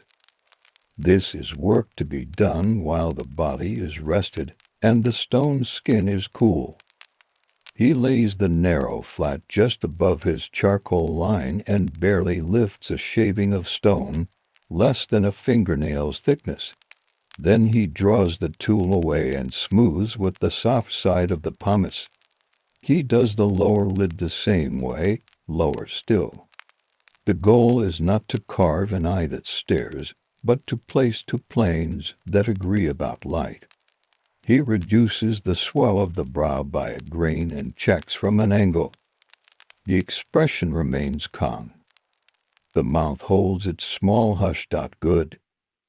Next, textiles.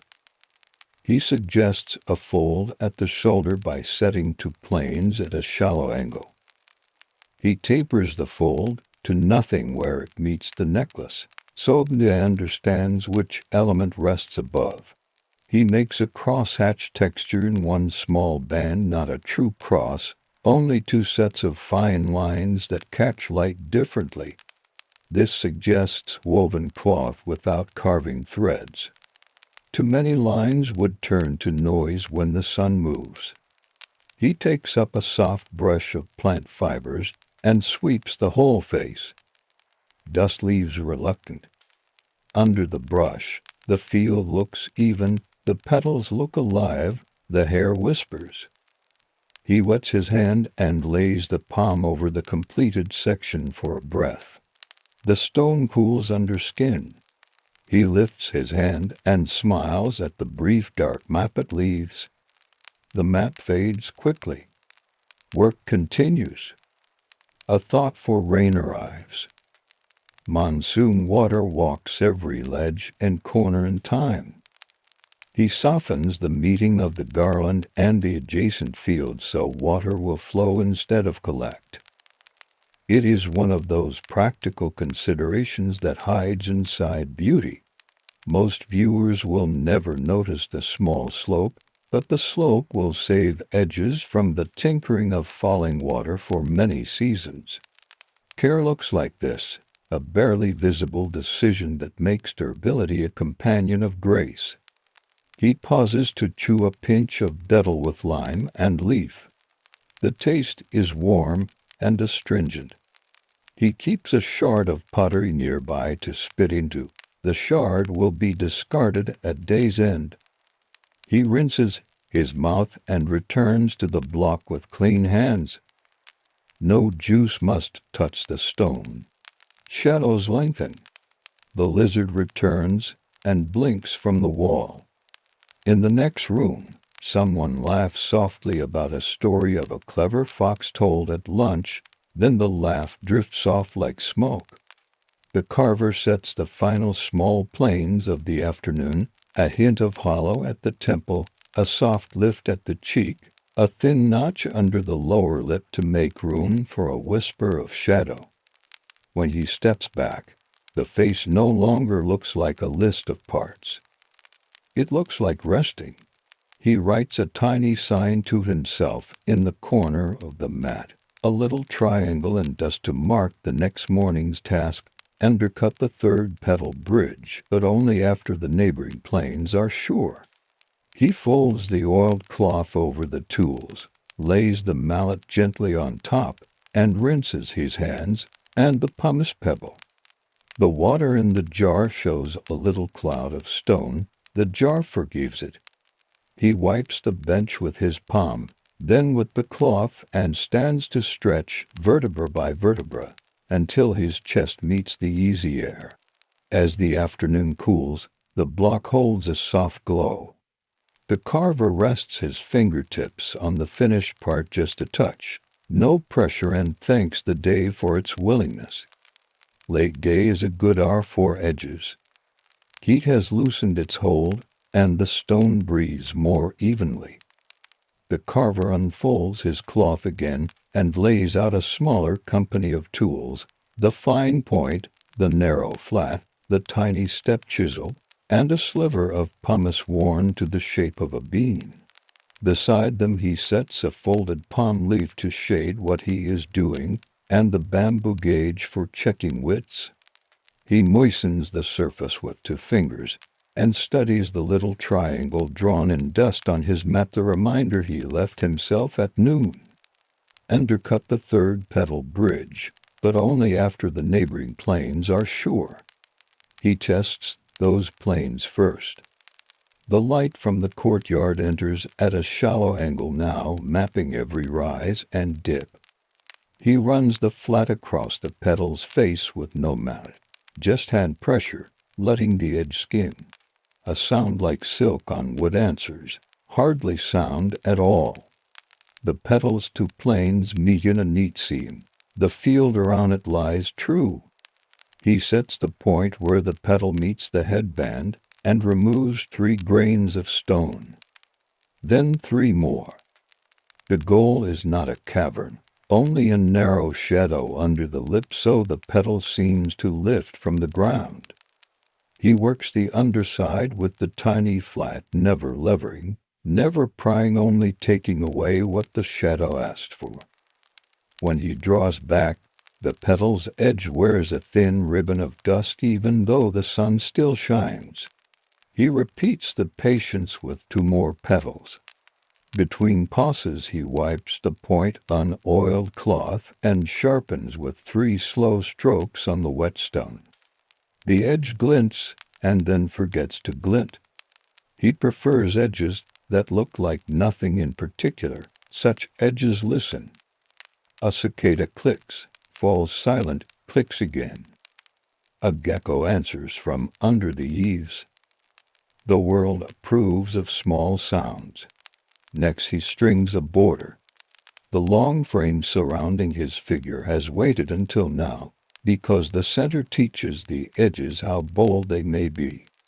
He rubs a cord in charcoal, pulls it taut with the help of a wooden peg tapped into a joint, and snaps a straight line along the top. The snap leaves a clean feather of gray that sits lightly on the stone. He snaps the opposite side, checks both against the square, and breathes. No hurry. A border that runs true soothes whoever sees it, even if they never know why. He sets the step chisel along the snap, teeth facing the scrap of field he intends to remove, and walks the mallet down the length with little taps. The stone lifts in chaff. He returns with the narrow flat and smooths to the line until the border carries a crisp edge. At the corners he rounds the inward angle by a seed's breadth. Rain and time will thank him later. A tiny bead line will sit just inside this frame, a row of lentils no bigger than mustard, meant to hold light like dew. He marks them with the bamboo gauge. Set, set, set, the spacing steady as breath. Then he lifts each bead from the field with 2 strokes, one to suggest height, one to rescue the curve. His mallet keeps time. Tap, rest, tap, rest. At intervals he rubs a bit of tallow on the tool necks where wood meets steel, a small kindness that slows wear. A supervisor pauses, leaves a low greeting, and continues to the far end of the court where scaffolding stands in a forest of poles. The carver takes the greeting as a nod and returns to the brow, where the thin plane he cut earlier needs one more smoothing. He takes up the bean of pumice, wets it, and rubs in small circles until the stone's faint scratch lines turn to a shallow haze. Not a polish yet, just the first softening.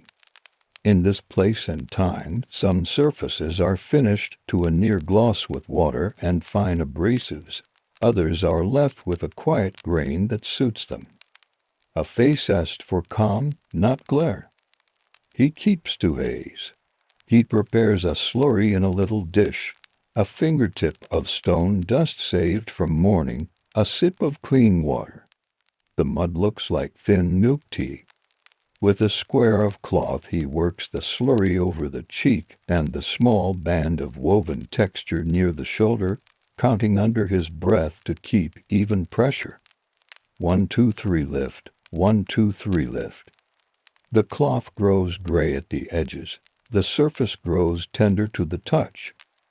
He rinses and repeats along the garland's higher petals. The light changes almost without warning when he wipes the moisture away. Edges look less busied, planes look ready to accept shadow without arguing. He turns to a tiny repair he has been saving. A pinhead chipped near the corner of the mouth catches the eye more than its size deserves. He dampens the place, then touches it with the narrow flat, shaving an area no larger than a rice grain so the chip becomes part of a deliberate plane. He eases the lower lips under shadow by a breath so the new plane belongs. In this kind of work, removing to make whole is a familiar gesture. Many objects here once wore color, 2 thin coats of red or black, sometimes gold in the deepest places.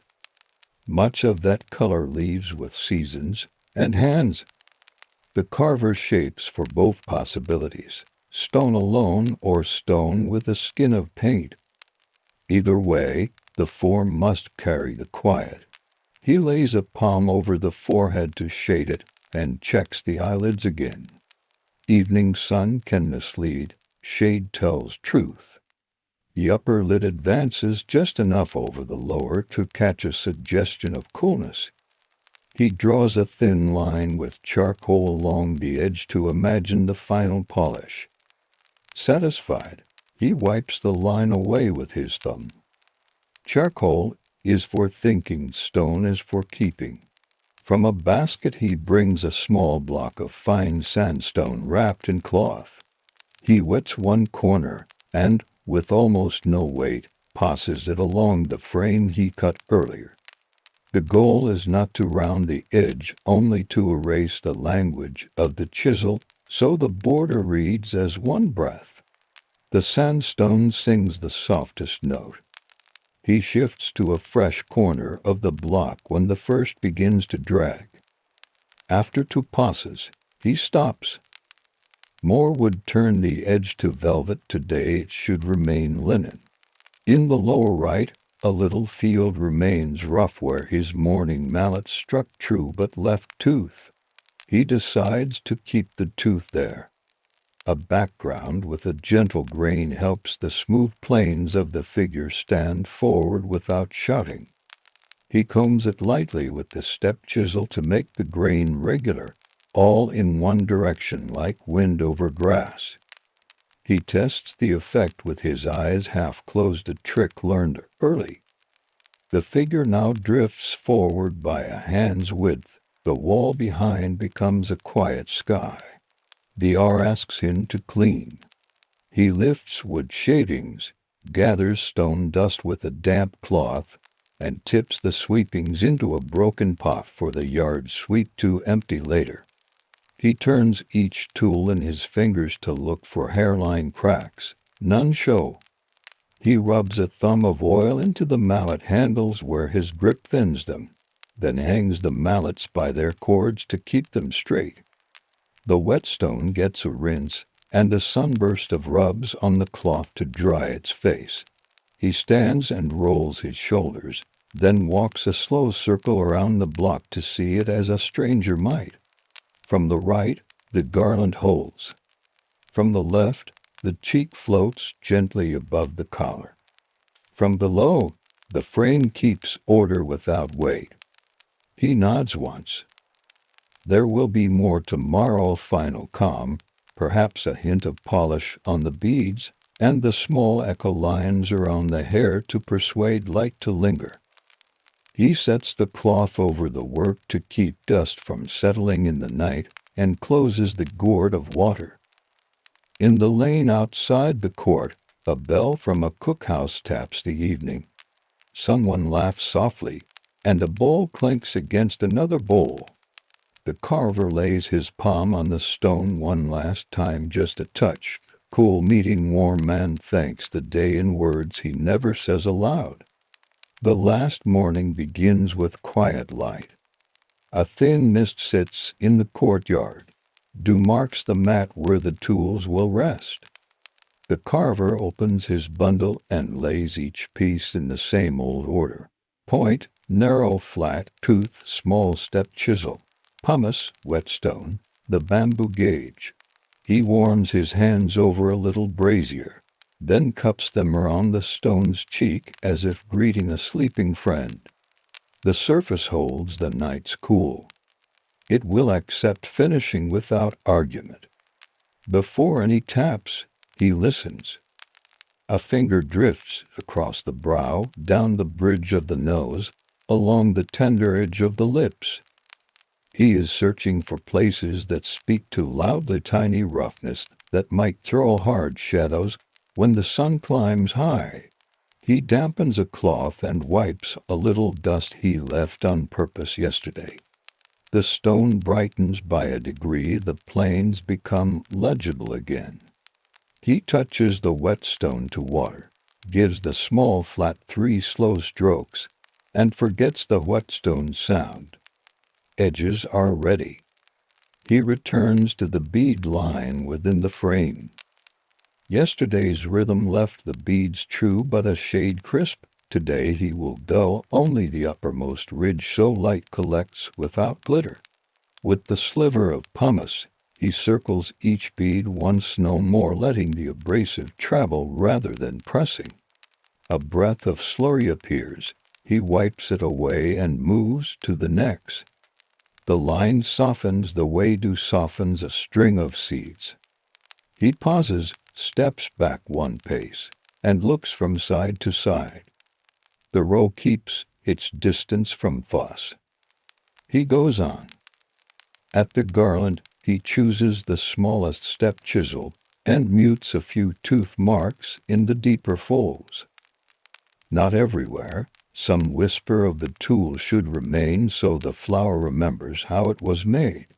In this place and time, leaving a little trace is not failure. It is a kind of courtesy to the next hand that may look closely.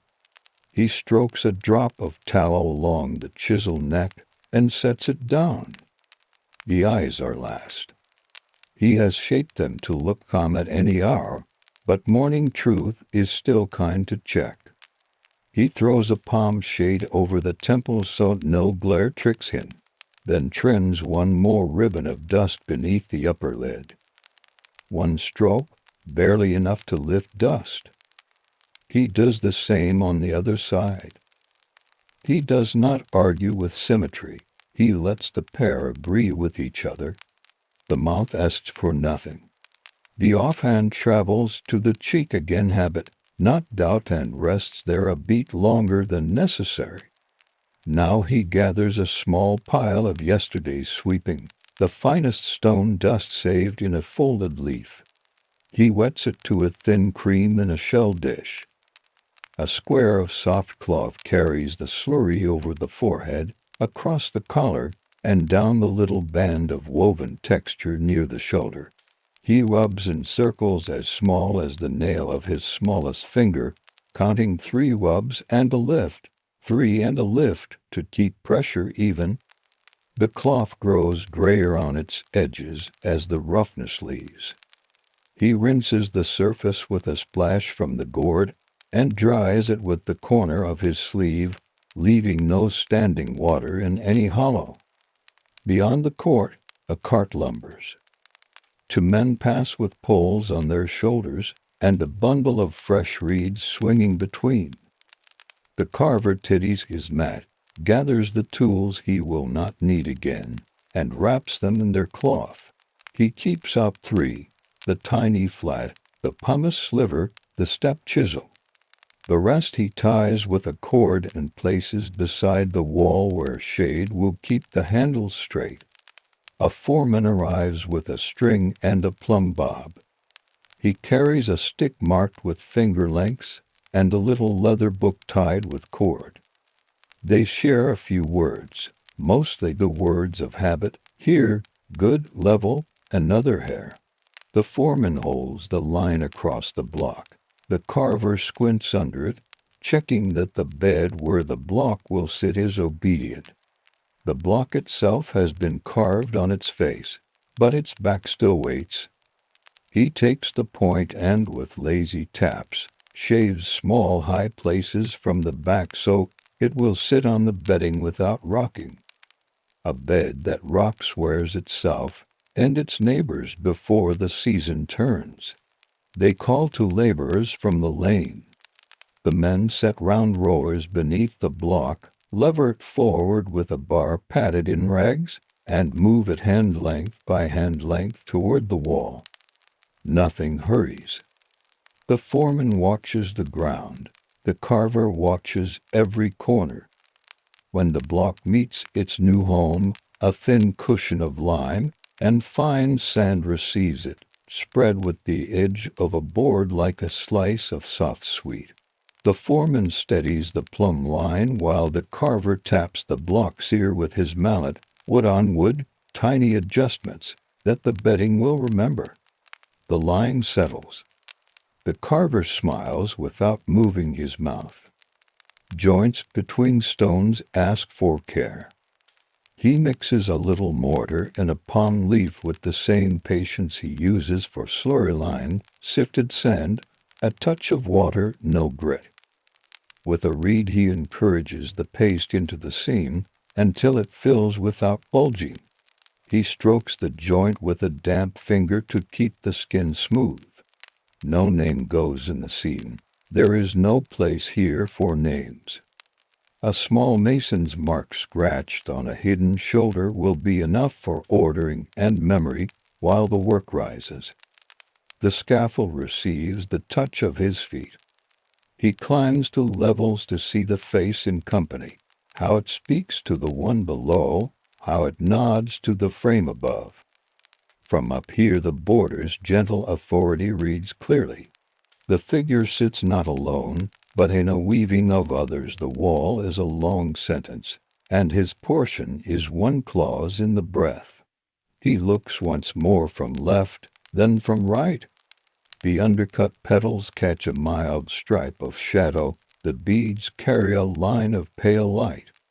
He sets the palm leaf shade across the top for a moment, tests again, and then lets the shade fall back. He descends and kneels at the base. A thin brush dips into water again and slides along to low hollows where dust likes to settle. He wipes each one dry so no paste blushes into places it does not belong. He rubs the last touch of pumice across the brow to pauses, and blows away nothing at all. The work is finished. Work does not end in speech. He folds the cloth over the tools, ties the cord twice, and tucks the whetstone in a safe pocket of the bundle. He lifts the mat and claps it softly against his thigh to shake out the day's fine powder. The brazier's coal winks. He empties it with a stick. On impulse he sets a single flower plucked from an edge of the courtyard earlier, in the week near the base stone, not on the face, not where anyone must step. The petals are pale, they will be gone by night, but the gesture pleases the hand that makes it. The foreman returns with the little book. He notes a measure, a count of date. He does not write the carver's name. The carver does not mind, the wall carries all the names at once. He washes his hands in a bowl of clean water set out by the apprentices. The rinse turns the color of tea as fine dust leaves his skin. He dries his fingers on the old cloth he keeps for this, and folds it with care because cloth with dust is still a tool. He stands a final time at arm's length. The figure looks neither at him nor away. It looks how many faces here look, at ease, quietly certain of the space it holds. He imagines the path of many eyes in many mornings to come, and the slow wearing of the border where shoulders may brush. Sandstone forgives those touches, trading a thin veil of itself for companionship. He leaves the court by the shady side, bundle on shoulder, mallet handles clicking once against each other. In the lane, a boy runs with a message for the cookhouse. Palm shadows drag their long, quiet pens across the packed earth. Behind him, the face he has shaped meets the shared light and begins the long work of being looked at. As the chisel songs fade, and the courtyard settles back to dust and birds, we step into a very long hall where hemp strands learn to walk together, and rope takes its patient breath. The hall is longer than a street. It runs straight as a thought from one great door to the other, wood roof trusses stepping away until they look like ribs of a sleeping whale. Morning light comes in sideways through high windows and lays pale ladders across the floor. Dust hangs and slow moves. The air smells of tar warmed last afternoon, of pine, of hemp straw that still remembers a field. At one end, a foreman hangs his hat on a peg and sets a stick across to trestles. The stick is notched along and edgy, each cut a length learned from ship's endures. He sets down a wooden gauge with two small jaws. Beside it, a leather book waits, tied with cord. He will write little today. Most of the work will write itself in lay and pitch and in the way the rope holds its line without complaint. Men arrive in twos and threes. Leather palms tied over their hands. Caps pull low. No hurry. Each knows where to stand. A boy steps close behind them, carrying a tin with tallow the color of pale straw. Another boy brings a clay pot with warm tar, thick and slow. A third sets out fids of boxwood smooth from many seasons, and a handful of small iron hooks. A quiet begins that is not silence. It is the sound of a place remembering its own rhythm. Hemp lies ready in bundles called stops. Each bundle has been combed in another room with iron hackles.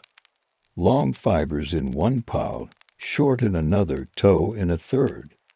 The long ones do the main work.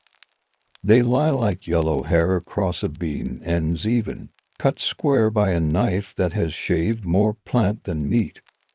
A man lifts a handful and lays it under his arm, getting the feel by weight. He shakes it once. The fibers settle and line up as if they prefer order. He passes the handful to a spinner at the far line and nods without words. Hooks hang from a turning head. The head is a board with iron eyes, each eye a mouth that will grip a lead string. The board will turn by hand at first, then by a gear with a slow handle. The spinners, It's the first wisps of hemp to those eyes, twisting with their fingers until the fibers learn to follow. The first few turns are shy. The next few answer. Soon a thin yarn forms, bright and even, and a little sticky with tallow. A walker takes his place. He holds the lead strings and steps backward.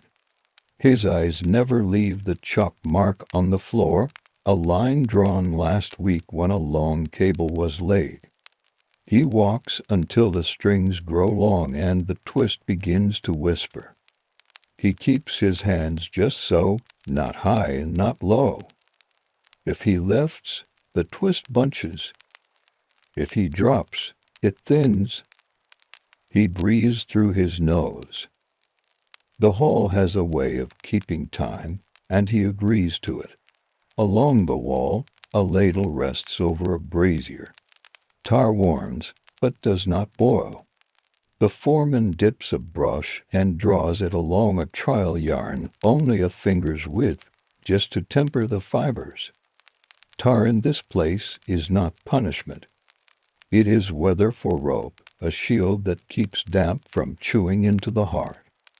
The snow rises like a harbor in summer and hangs near the rafters while the floor stays simple and cool.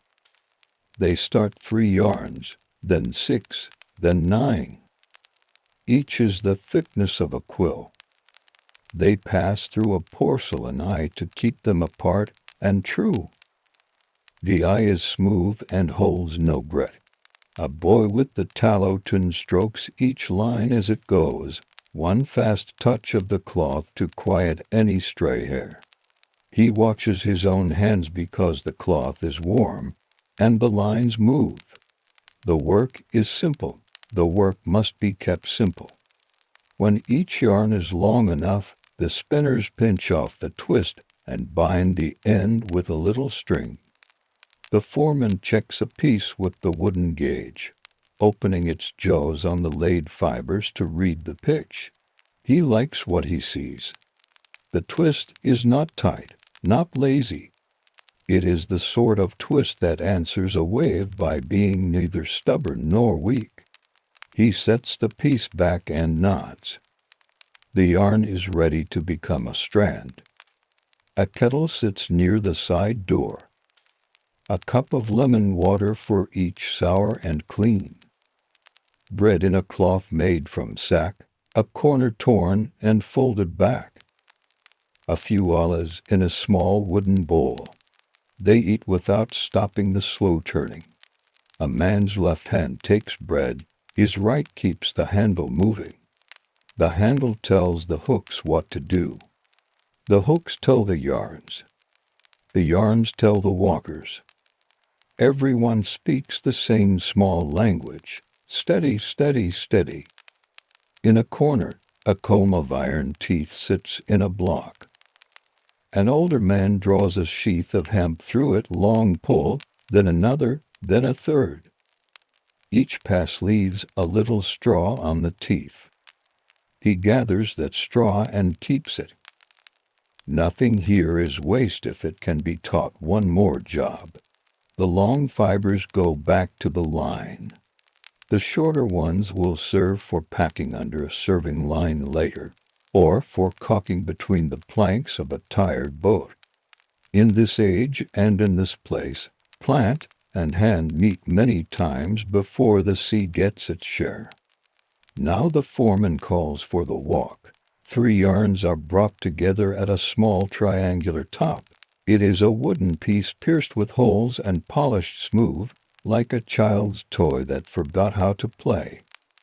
Each yarn runs through its own hole. Beyond the top, the 3 begin to twist as one.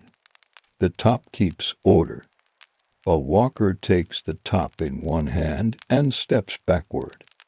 Another walker tends the tail, keeping even pull so no one of the 3 grows jealous of the others. Their feet mark quiet heel-to-toe lines in the fine dust. The strand thickens. It is a rope now, but only a small one. You could tie a bag with it, maybe, or a shutter. The sea will ask for it, something larger. This small rope will be fed with others into a hawser. That will come later in the day after the strand learns how it likes to lie. A boy comes with the serving mallet. It is an odd tool, half shuttle, half hammer, with a groove in its belly. A spool of thin tarred line sits in the groove. He will not use it yet. He only wants to feel the weight, to be ready. His job is to lay the thin line along the new rope under a little tension, so the skin is tight and closes around rain. He practices on a short length hung from a peg. He wins, he listens. The mallet hums a small, quick song as it travels along the lay. He smiles into the sleeve. The hall gives small gifts all morning. A faint draft moves the smell of pine toward the door. A pigeon's foot scratches the roof once, and then again, and then forgets. Sun squares creep across a beam and fall away. The brazier's tar sighs when a skin forms and is lifted off with a stick. The foreman swats a fly without looking. The men and the boys and the tools accept these little changes without comment. The long work remains. At the far end, past the reach of today's walk, coils from yesterday sleep against the wall. They are dark and quiet and heavy. A chalk word appears on one, Angkor. Another reads mainstay. A third has only a mark, a circle with a line through it, a sign the foreman and the clerk both understand. Rope does not need its own story. It will borrow the story of the ship it serves. By mid-morning, 3 clean strands lie on trestles, each as thick as a thumb. The foreman touches them with the back of his hand the way a baker touches dough. He listens to the way they bend and settle back. He measures length with the notchstick. He makes a small mark in the leather book, not a sentence, only a number and a line. A bell out in the yard rings once, then once again. It is not for them. It is for another shop where iron sees fire. The Ropewalk keeps its own time. The foreman raises a hand, a gentle sign to pause.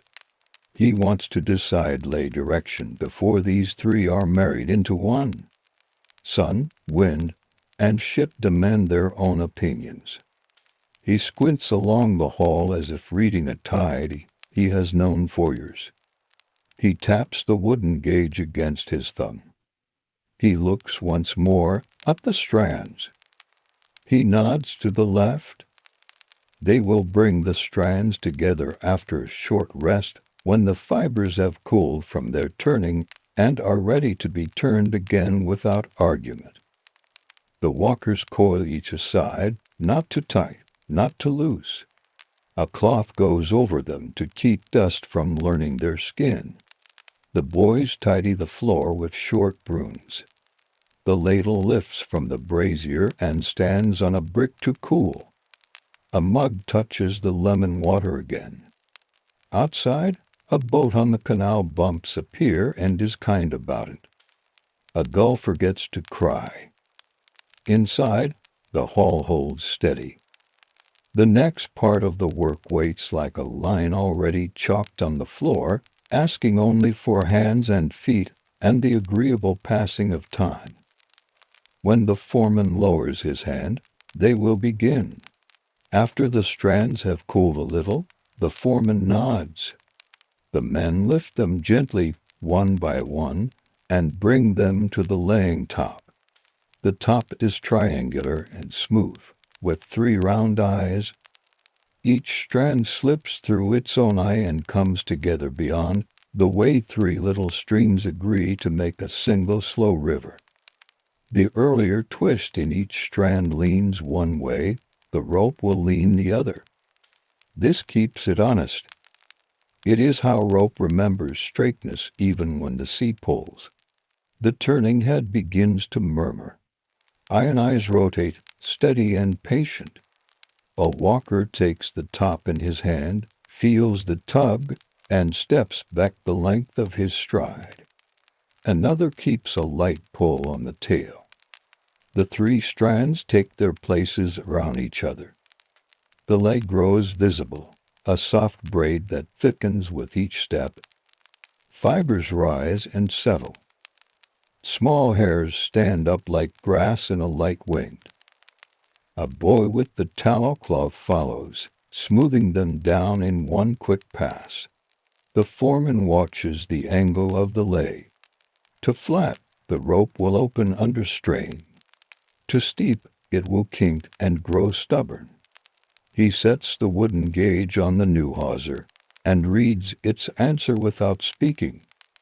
He lets the gauge hang from his fingers and walks a few paces, listening with his eyes.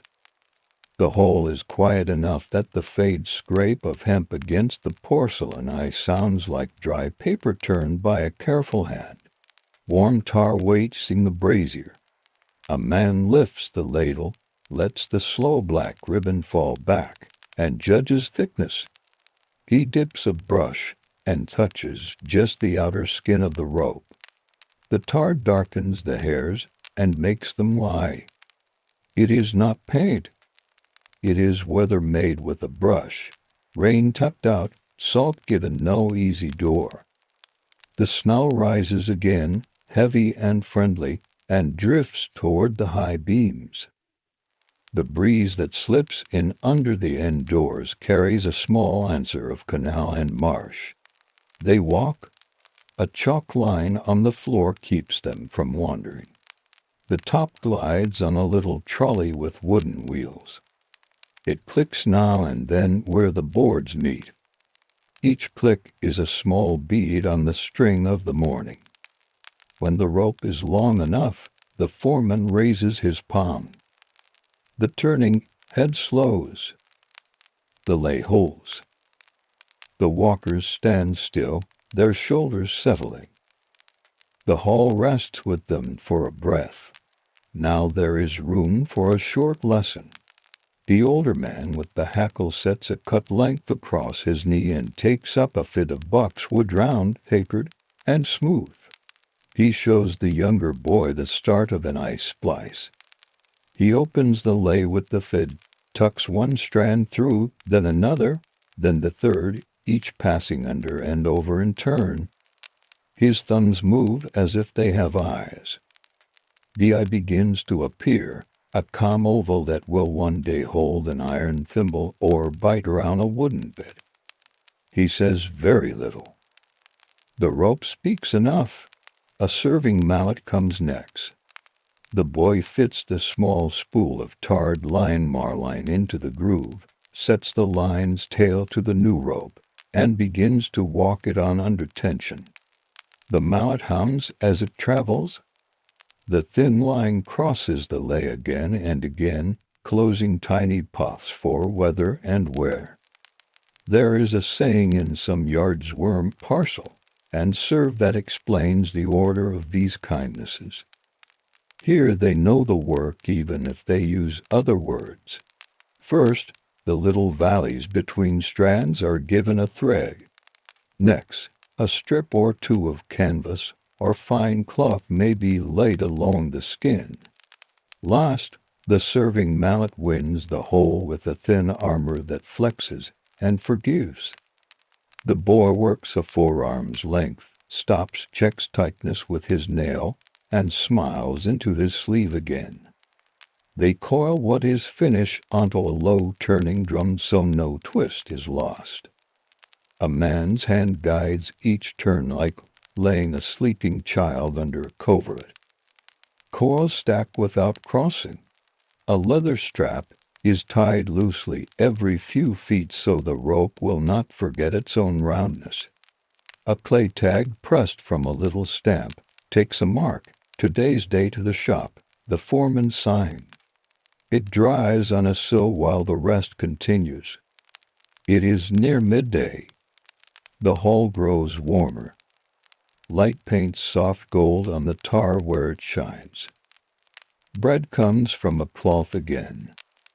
This time there is a slice of hard cheese, and one fig shared, and a little wine watered to kindness. They sit on low stools or on coils turned into seats. No one leans against the strands. That is a rule as old as the beam. The foreman opens the leather book and draws a short line under the morning's numbers. He does not sum them yet. His pencil makes a tiny scratch that sounds like a moth's wing. A small talk begins and then thins. Where the hemp came from this year fields up the Brenta, retted in slow streams, how the long fibers combed easier than last season, how the tar from a new cooper's barrel felt just a touch more willing under the brush. Someone mentions a frigate in the outer basin needing stays before the next fair wind. Someone else says the bell rope for the Armenians' church was cut yesterday from a length that lay at that very trestle last week. Rope leaves, rope returns, rope goes to sea, rope climbs a tower. The hull nods without moving. After the short meal, proofing. The foreman leads them to a stout post set deep in the floor. The new hawser is paid out straight and taken 3 turns around the post. A lever arm, simple and heavy, holds a set of weights in a sling. The men lean the arm down until the weights leave the floor. The rope tightens. It makes a small sound like breath drawn in. The foreman watches for any quick opening in the lay, any thin place that shows itself under strain. None appear. He eases the arm back, and the weights kiss the floor again. The rope returns to its shape with quiet satisfaction. It has learned the day's first big lesson, how to hold. They carry the length to the far wall and begin a large coil, shoulder to shoulder, one man feeding, one guiding, one tying with small cotton bands every so often. A chalk mark writes its intended purpose on the floor beside the coil, then a light smudge on the coil's outer turn. For sheet, the foreman adds in his slow hand. The clerk from another shop will make that into proper letters later. For now this will do. The afternoon asked for more of the same. 3 new strands are begun at the head. Boys fetch fresh bundles from the hackled piles. The iron hooks take their bites. The walkers set heels to board. The top begins its little journey again. Outside, the canal shifts from green to gray and back. A barge slides past with bricks. A dog decides a patch of sun belongs to him, and nobody argues. Now and then, the foreman offers a quiet note. "La sango," he says, barely louder than cloth. "Brush once more," he tells the boy, and the boy nods.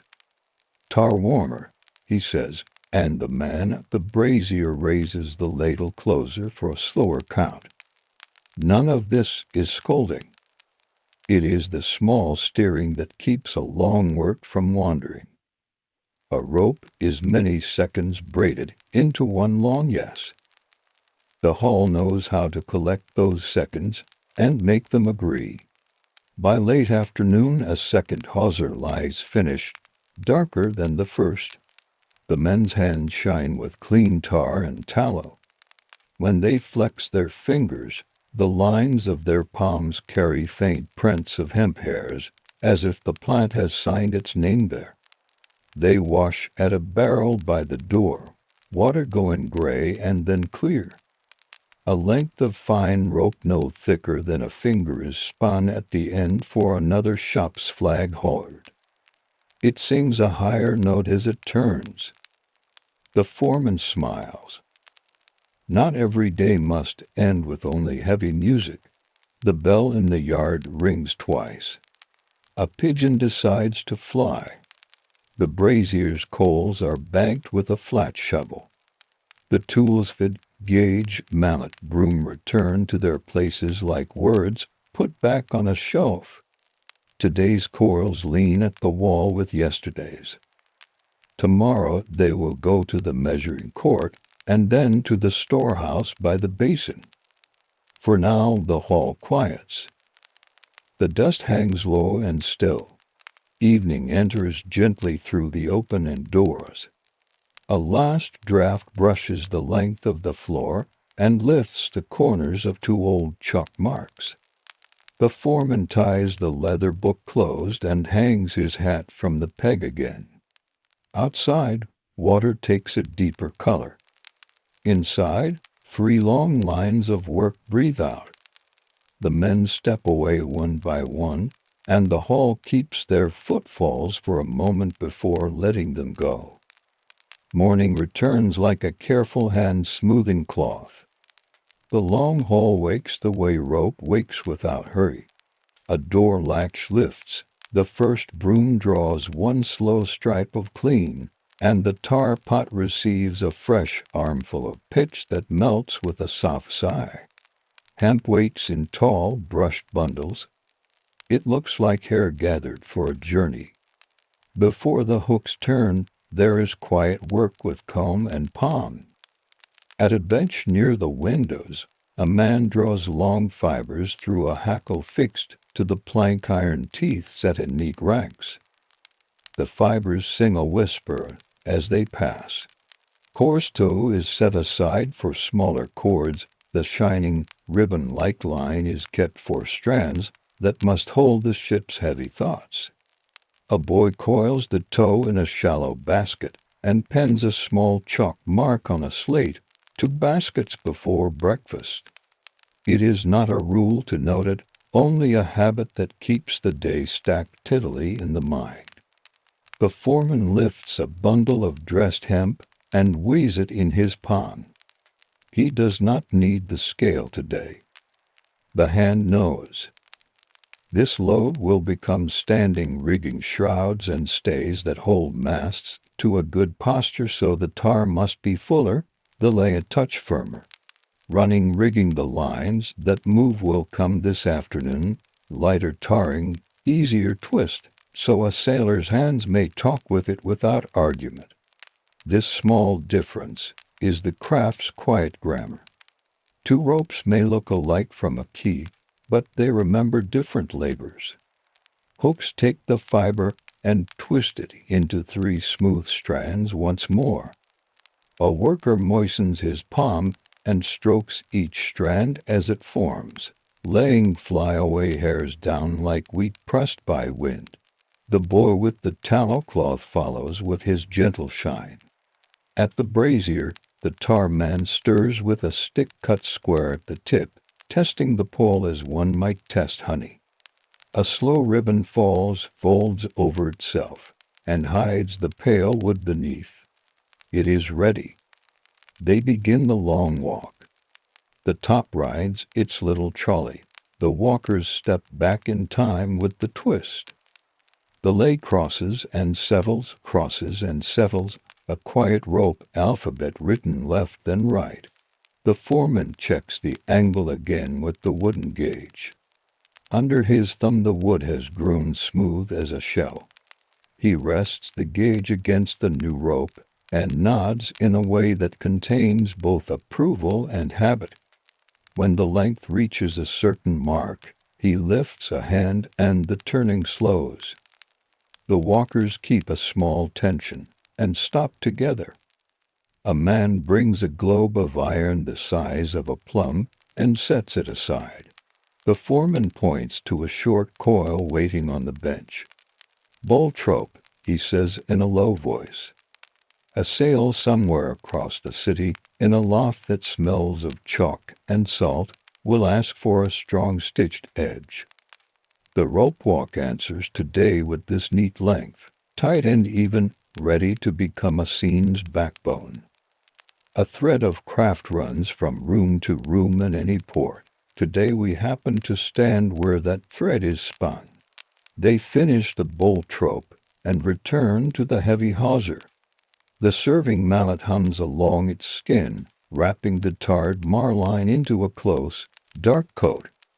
The mallet makes a soft song that carries only a little way. You could miss it if you were thinking of anything else. A cloth tracks behind the mallet, smoothing the wrap, coaxing it to lie low. The rope looks older now in a good way, as if it already knows weather and will not be surprised by it. A visitor from another shop steps in, hat in hand. He is a sailmaker, easy to guess from the chalk smudges on his sleeve and the small fid peeking from his belt. He speaks with the foreman in short, friendly pieces to bold tropes by tomorrow, a softer, thinner line for reef points, and a note about the last batch that's stitched with particular willingness. He runs his fingers along the new hawser and smiles with his eyebrows. His palm comes away with a shine of tar. He wipes it on a rag that already remembers many such shiny mornings. He leaves as quietly as he arrived. The hall barely changes shape around the visit. There is a pause for a task that likes a cooler hand. At a side bench, the older ropemaker takes a length of small line and shows the boy a neat seizing. He lays two ropes together and binds them with turns of fine twine, then finishes with a tight frapping that draws everything close. He tucks the end with a sail needle and rolls the work under his palm until it looks like one thought rather than two. A tidy seizing, he says, saves a loud word at sea. It is not humor exactly, only the calm mathematics of experience. A narrow bin holds curious things with stories, a lead plummet with a soft tallow-filled hollow at the base for taking a sample of sea-bottom sand, shell, or fine mud so a pilot may know his ground. A small wooden board with a hole at one end, and a coil of thin line with knots at measured spaces. Once used with a sand glass to guess. Ship's speed in slow hold speaking numbers. These belong to a later part of the rope's life. Soundings, reckonings, the quiet arithmetic of distance and depth. For now they serve as a reminder that in this hall the work is long, but the sea is longer. The day turns. A breeze off the basin slides through the open door, carrying a note of salt and tar mixed into something like memory. Bells from a nearby church shake the hour. The men eat in twos and threes. Bread again, and olives from a clay pot with a crack that does not leak. Water from a green glass bottle that catches light as if it were a small canal in the hand. They sit on finished coils turned into stools. No one rests against the strands under tension. Even at rest, rules hold the room steady. After the meal, munning rigging. The tar thins a little, warmed with a spoon of oil so it will not stiffen the lines that must run through blocks like a thought through a simple sentence. The hooks turn. The walkers step. The lay is a shade looser, but not careless. A man tests a coil against a block with a wooden sheave set on a peg. The line runs and returns without complaint.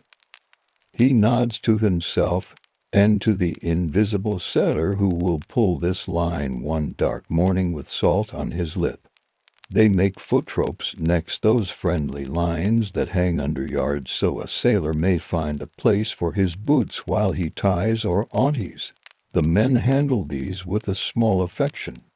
Foot ropes are where a body stands between air and sea, so the lay and the serving must be even.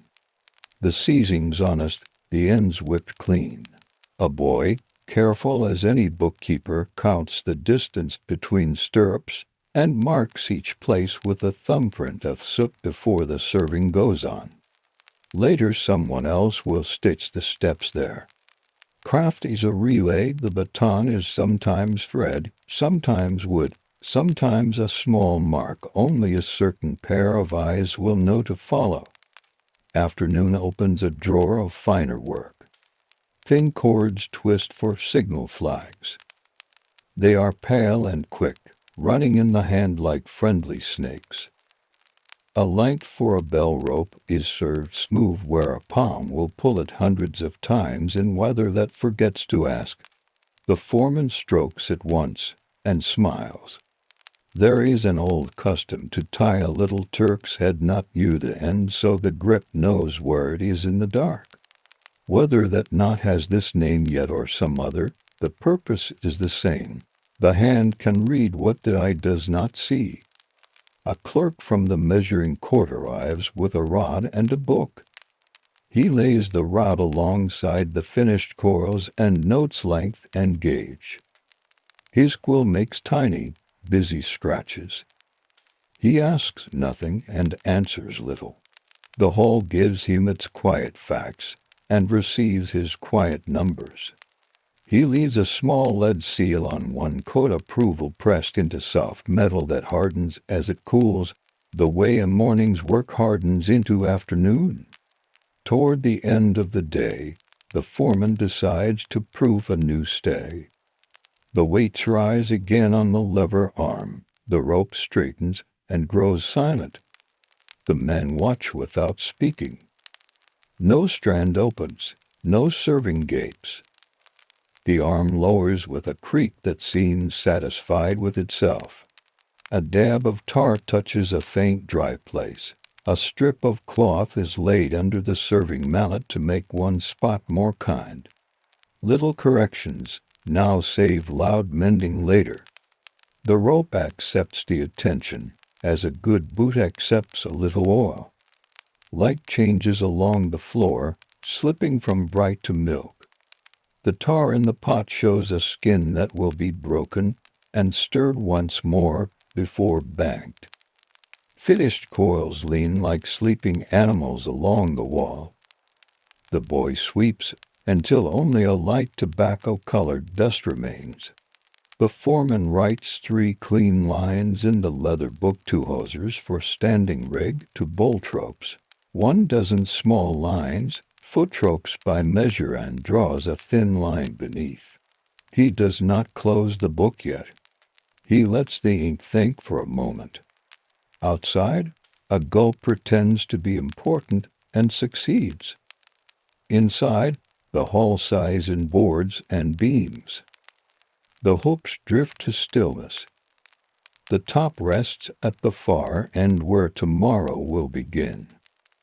The men wash palms at the barrel, water going from gray to clear to quiet. The foreman looks once more down the hall, as if counting all the breaths the room has taken since sunrise. He hangs his head on the peg. The door opens to evening. The Ropewalk keeps its own kind of twilight long straight, and patient until morning will ask it to speak again. Evening begins its unhurried approach, and with it come the errands that knit the hall to the harbor. The foreman stands a moment beside the measuring rod, then closes the leather book with a soft flap. Coils destined for ships in the inner basin receive small painted tags, then wooden wafers with square holes strung on twine. A number for length, a mark for purpose, and a dot for the day. The ink is common, but the order it makes is a kind of politeness between rooms. 2 men bring a handcart with iron-bound wheels. It speaks in a low voice on the planks, never hurried, only present. They tilt the cart's bed and begin to lift the large hawser using a short length of rope passed through its eye, both hands on the bight. Lift with a slow lean, then settle the weight into place. The hawser is flexible but not soft. It holds curves the way a memory holds favored roads. A lighter coil of running line follows, made ready with a simple knot that a sailor can open with a thumb under salt. The boy watches each motion as if it were a sentence. He has learned to keep his hands clear, his questions quieter than the room, and his eyes full. When there is a pause, the old rope maker picks up a short length of cord and shows him a whipping for rope ends. Turns laid close, a tuck between, a last tug that closes the work without a fuss. A quiet end, he says, and the boy repeats the motion until the cord looks like a calmly sealed letter. Near the doors, a worker oils the top with a rag touched to a tiny can of grease. He presses his thumb to the trolley wheels and turns them, once listening. If they speak too loudly, a drop will follow. Tools like small favors. The hooks themselves receive a wipe with tar-thinned oil, a simple charm against rust. In a place where water is work's neighbor, metal expects attention. A tray appears from the sail aloft, a parcel wrapped in oiled cloth. Inside lies a line that has given up, frayed at a spot where it has chafed too long. It is not shamed, it has done its share. The foreman measures the damage, nods once, and lays the old length beside a new one cut to match.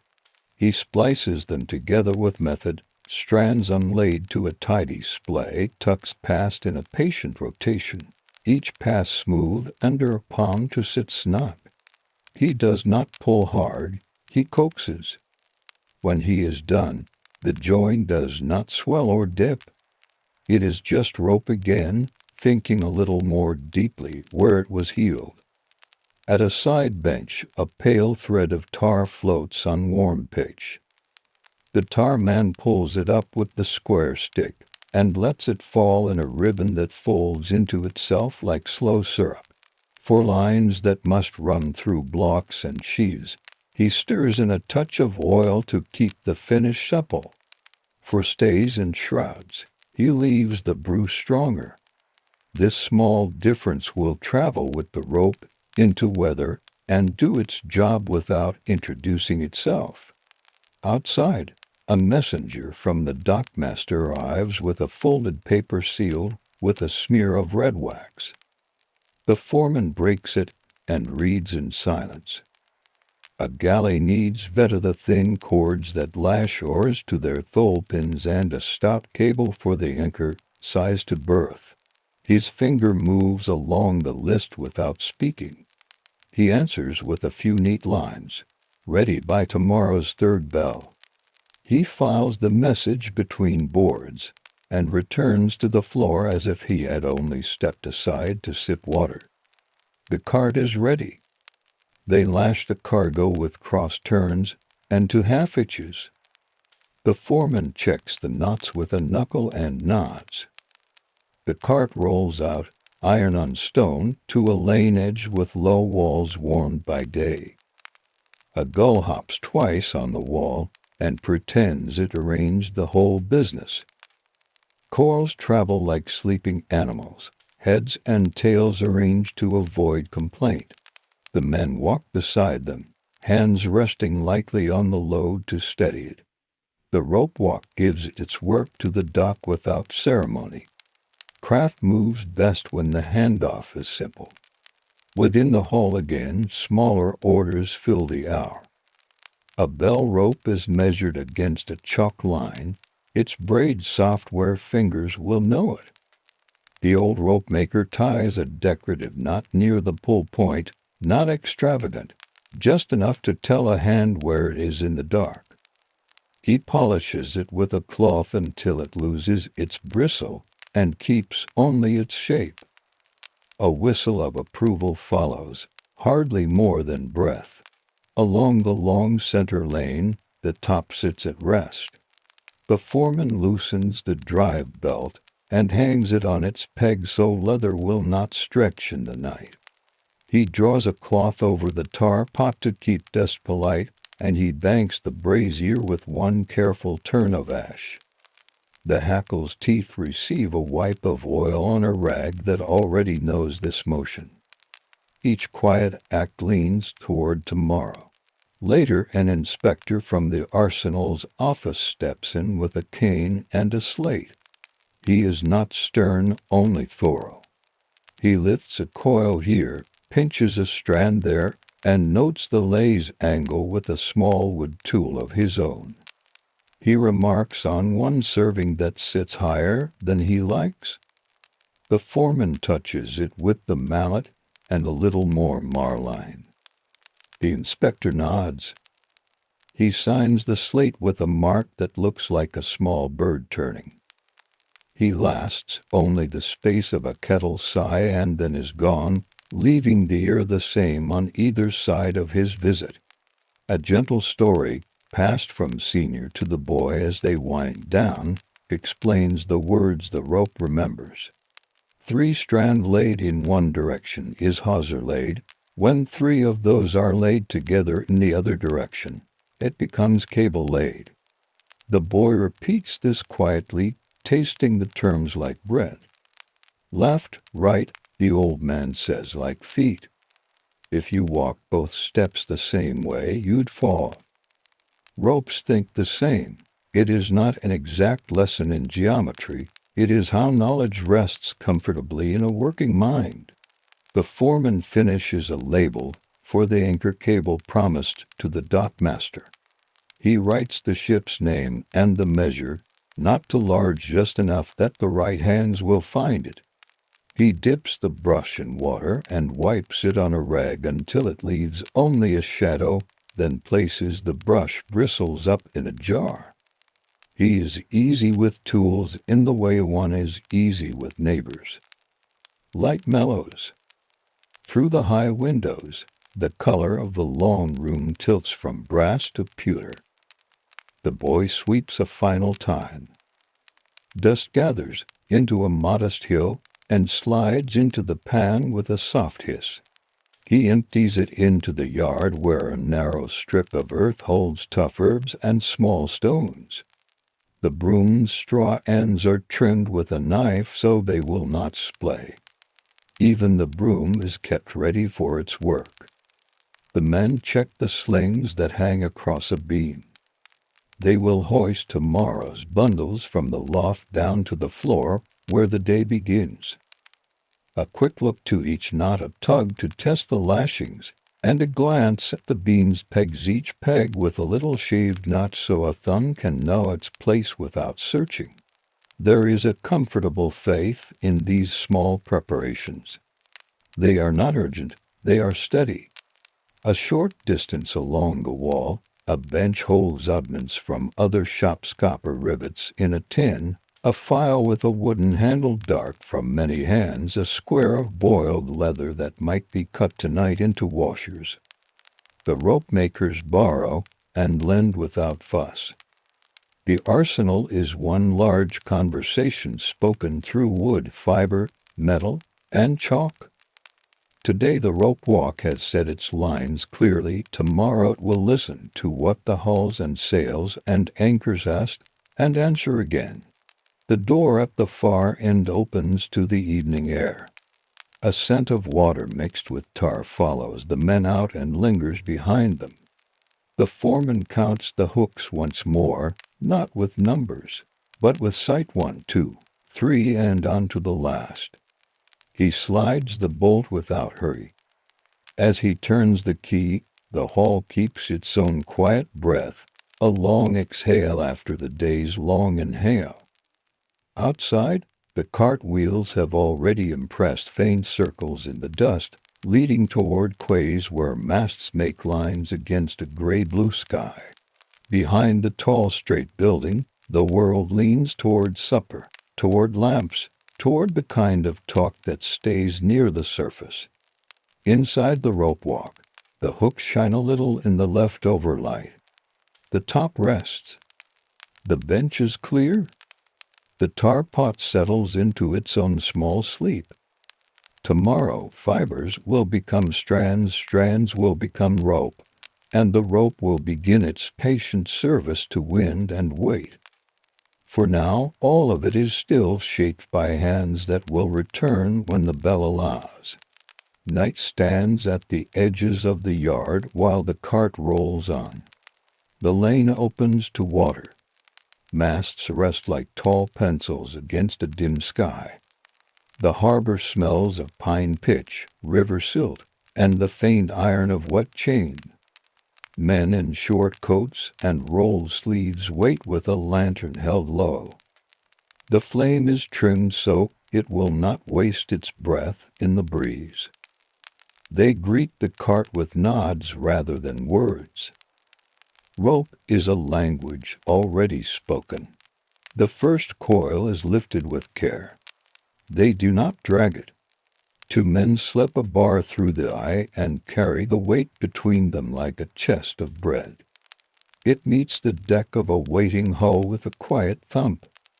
A third man guides the bite with open hands. He avoids a twist as one might avoid a ripple in glass. The coil is laid down and turned, turn upon turn, until it lies like a calm snail asleep at noon. A boatswain kneels to inspect the lay. His thumb finds the angle. His eye follows a single strand the way a reader follows a line. He hums once, which is praise enough. He calls for a serving mallet and a spool of marline to armor a section that will pass a sharp arras at the capstan. The mallet walks the marline around and around, each tap a footstep in soft sand. The added skin makes a promise. I will not fray where wood and rope argue. Another coil is made fast to a ring bolt. A man tests it with a simple lean of his body. He does not strain. He listens to the sound inside the rope, no squeal, no snap, only a felt agreement, as if the fibers themselves nodded to his weight. He makes a timber hitch on the rail and finishes with two half-hitches that lie down neatly. The lantern shows a low shine where tar has sealed the surface. It is not pretty, it is practical, and in this place that is its own beauty. A smaller line, warm from the rope walk, is cut for bell pulls and for the flag hauled. The end is whipped so it will not bloom. A little tallow rubbed in. The end knows how to be quiet. The boatswain hangs the pull near the companionway, then tugs at once. Far above, the bell answers with a single, polite note. Not a call, only a test. The sound finds the water and goes out thin and clean, and then is gone. The anchor cable waits its turn. It is heavy but well behaved, for men walk it forward in measured steps. The chain that will meet it lies coiled like dark river.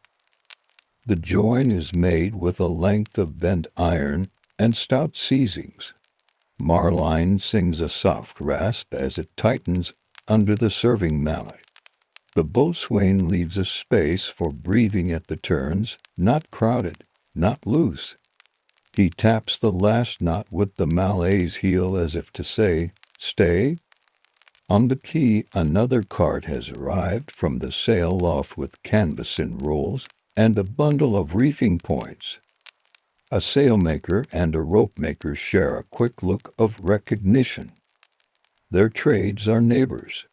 One holds wind. The other holds everything that holds the wind. They exchange a scrap of information about a new block at the main yard, a sharper sheave, a smoother pin. The rope-maker catalogues the note somewhere behind his eyes. Tomorrow the serving at that point will be doubled. A harbor cat appears and threads itself between ankles and coils. It chooses the lee of a bollard and sits to wash. The lantern light finds its whiskers. It closes one eye against the brightness and waits for the world to keep being itself. It is not concerned with rope except to hope it will cradle a warm mouse that has made the wrong plan. On deck, the young hen pays out a thin messenger line and hauls in a heavier one. The heavier line pulls another in turn. The practice is simple and patient. Small invites large, large invites larger. This may seem ordinary now, yet it is part of an old wisdom. A great weight does not demand. It accepts invitations, one step at a time. Ropes teach this to the hands that use them. When the last coil is stowed, the boatswain signs the foreman's board with a small mark that looks like a fish. The foreman returns the slate to his satchel. He is content without showing it. The men take the empty cart back along the lane. Their boots touch the same stones, but the night makes them new. Tide laps against a piling with a sound like someone folding paper. Far out, a lantern moves one light, then none, then one again as it rises and sets with the slow breath of the swells. The rope walk is dark now, but not asleep in any final way. The long room holds the faint resin smell of tar that lingers even when the pot is cold. Hooks hang like a long punctuation. The top glints where the day's cloth did not cover it. Dust has settled into invisible order. Everything is ready to be ready. Toward dawn, the city changes color from stone to pearl.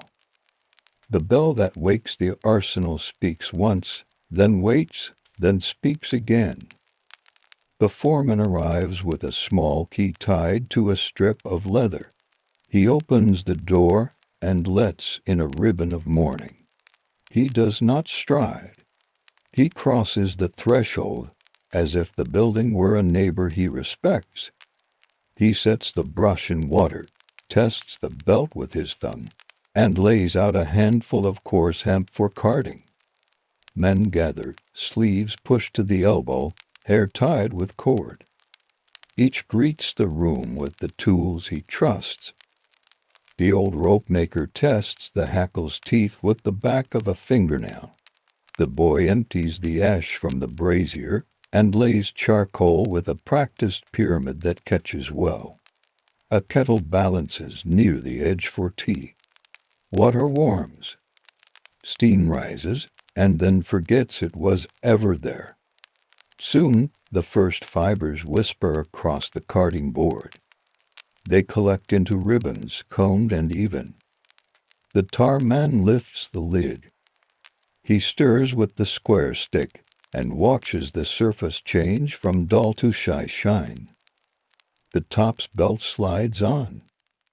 The hooks begin to turn, not fast, not slow, only as fast as hands can follow and no faster. Strands approach, meet, and twist into a single thought. They begin a bell rope first, a kind thought for the day's opening. The boy carries the small coil to the foreman who fingers the splice and nods. The coil hangs from a peg that wears a clean circle where rope has rested often. Then they feed longer strands to the hooks for shrouds and halyards. Walkers set their pace to the hall's measure.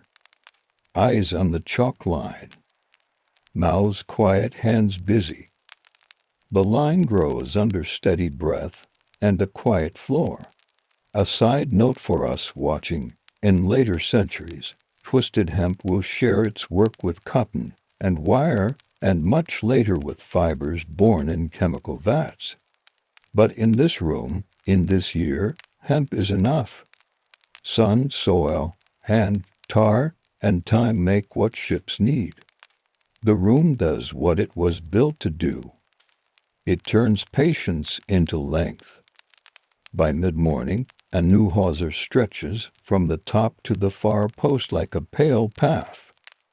The foreman checks lay with the wooden gauge, then rubs the rope with tar-soaked marline until it wears its thin dark coat. He marks the length in the book.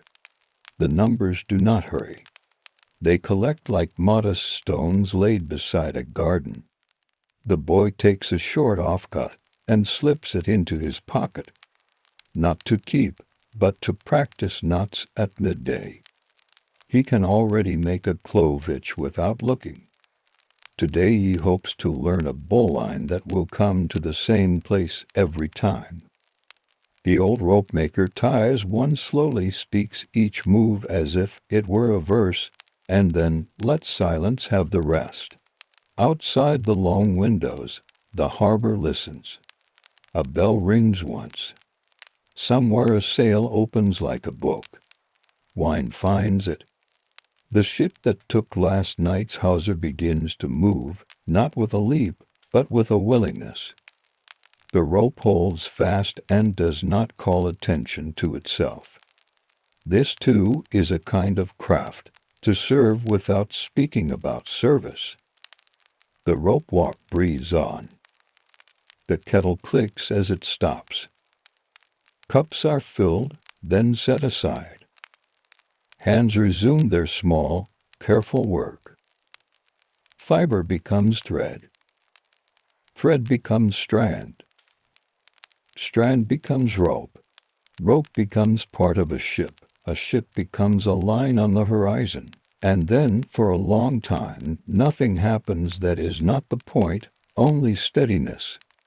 We leave the long hall where Hemp learns its walk, and follow those new lines out to sea toward a tower of glass and brass, where a patient flame turns, and night itself is carefully kept. The room is small and round. Windows curve with the tower. Outside, the ocean turns a slow, dark page. Inside, glass and brass wait for evening to settle into its long, even breath. The lantern sits at the center in its embrace of prisms. Each facet is cool to the touch. When the sun lets go, those facets will turn one small flame into long, steady paths of light. We return to simple tools. A cotton wick trimmed square, a can of lamp oil that smells faintly of winter apples and smoke, a clockwork under the floor with quiet teeth. At the table, a lined book lies open. The pencil has a comfortable flat side where a thumb has worn it honest. On the first line of the night, the keeper writes the weather. Wind light from the east. Swell low. Visibility fair. There is no fuss to it. Just neat, short words that hold the state of the world. He puts on a sweater that keeps its own soft warmth. The wall remembers his shoulders. Over it he wears a canvas jacket rubbed smooth by years of ladders. He checks the cuffs of his sleeves for stray threads so nothing will tickle the flame later. Small habits keep the night polite. Before darkness arrives, there is a tour of the tower. He starts at the bottom. The ore room is cool and smells gentle and clean. Tins line the shelf in a straight row. Each has a cork stoppered tight with a rag collar to catch a stray drip. Wicks sleep in a tin box with a lid that snaps soft. He counts the spare chimneys with his finger. 1, 2, 3, 4. Enough. The spare lamp sits polished and ready in case the main wants a rest. In a corner, a small toolbox waits a screwdriver, a wrench with round shoulders, a bundle of emery cloth tied with string. He climbs the stairs. The steps are iron-worn down the middle to a shallow shine. If you listen, you can hear the tower speak to itself, the hush of sea air in the stairwell, the faint rub of rope in the weight shaft, the distant brush of waves on rock. The sound is never loud. It is a steady companion, like the ticking of a con clock in a kitchen. At the service room just below the lantern, he pauses. Here, the brass polish lives in a little jar wrapped with paper. There is a cloth folded into perfect corners. Sometimes, when the day is kind, he works the brass until it glows like the inside of a chestnut. Tonight, he only checks for prints. None. He smiles without needing to show it. He opens the hatch to the lantern room. The last daylight has turned thin and gray-blue. The lens stands like a clear beehive on the lamp. Its ribs of brass rise in quiet arches. He wipes the burner. He trims the wick with a small, flat knife, keeping it square so the flame will be even. The little curls of cotton fall into his palm like pay of fish scales. He sets them aside in a box. Waste is tidy here. It has a place. A small tin holds the matchbook. He counts the matches without thinking. A habit learned from cold mornings. He strikes one. The flare is brief and friendly. He cups the flame and touches it to the wick. The lamp answers at once, a small, steady flower of light opening in the glass chimney. He lowers the shade to let the flame settle. The first light of night is always modest. It reminds the room that patience makes brightness easy. The lens carriage waits on its hidden rails. He checks the balance. In this tower, the great glass sometimes floats on a shallow bath of oil so it can turn on a whisper. Some towers used a circle of quicksilver for the same softness, but this one has oil, and the keeper is glad. He wipes a drop from the trough. He watches it find its level and be still. Down in the service room, there is a square iron case. Inside, weights hang on a chain. He pulls the chain through the ratchet. The weights rise in the shaft like polite visitors using the stairs. When he lets go, the clockwork begins its work. The escapement ticks a pattern. Up above, the lens starts to move. It does not rush. It steps along like a quiet dancer. Outside, the first beam walks the water and comes around again with the same grace. He goes out to the gallery, the narrow walkway that circles the lantern. The door is heavy and closes with a low thud. Air meets his face with a cool hand. It smells of salt and old kelp and the far smoke of someone else's fire. The rail is damp. He leans his forearms on the paint and looks out. A single light on the horizon stirs and then is still. A boat, not near, not urgent. He listens for the bell on the outer rock. Tonight the swell is small. The bell sleeps, and he lets it. Back inside, the room is already warmer. The lamp breathes. The lens continues its patient turn. He checks the vents at the top of the lantern to be sure the chimney draws well. This keeps the glass clear. Clean air in. Warm breath out. In some stations, the keeper would spend half the day washing those panes with rainwater so the night could pass through without smudge or smear. Today was a good day. The glass is spotless, and the light goes out like a thought. He sits at the table with the logbook and writes the time the light was set. He adds the note, mechanism wound. Lens clean. Kerosene at 2 tins less than last count. He takes a sip of tea from a heavy mug. It has a small chip up the rim, beveled smooth by the tongue. The tea is hot and thin and good.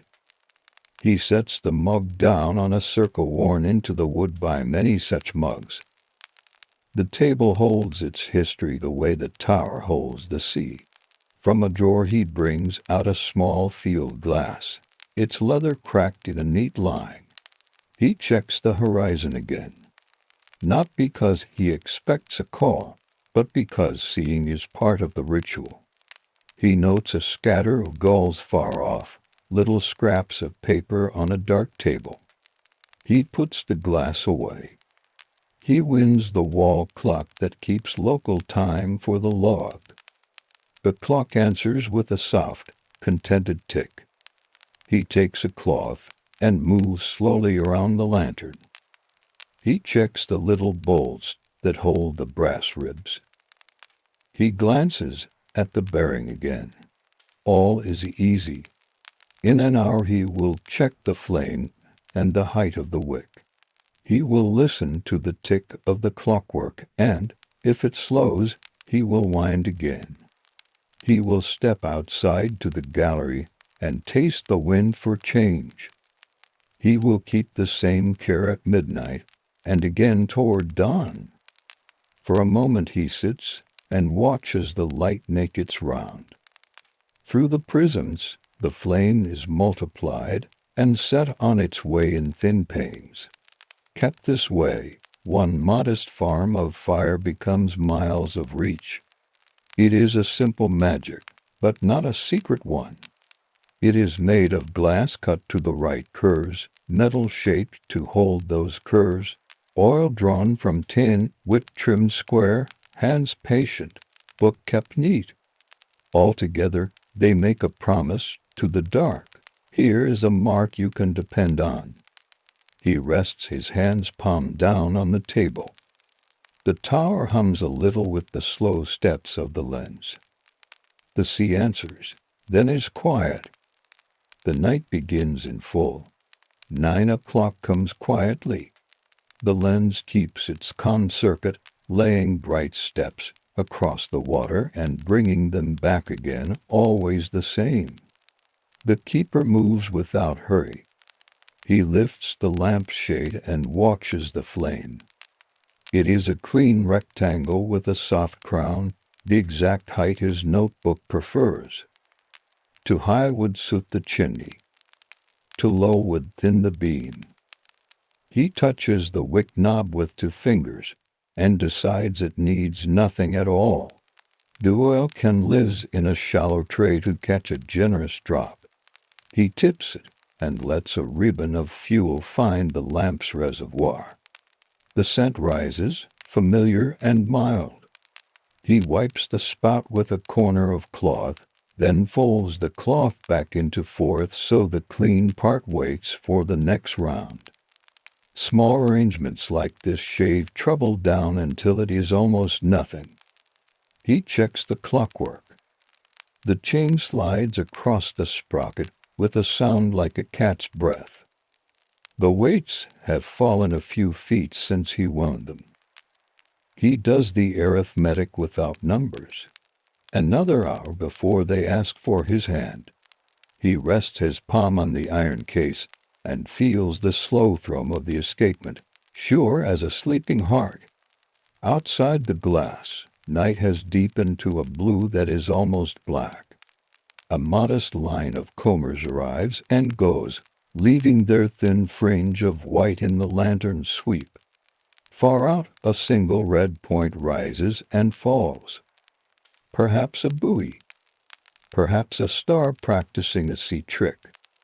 Nearer, a shearwater glides across the beam and vanishes, a fold of night that forgot itself for a breath. He opens the gallery door a finger's width and tastes the air. A touch cooler now. The wind has turned north, but only by a degree.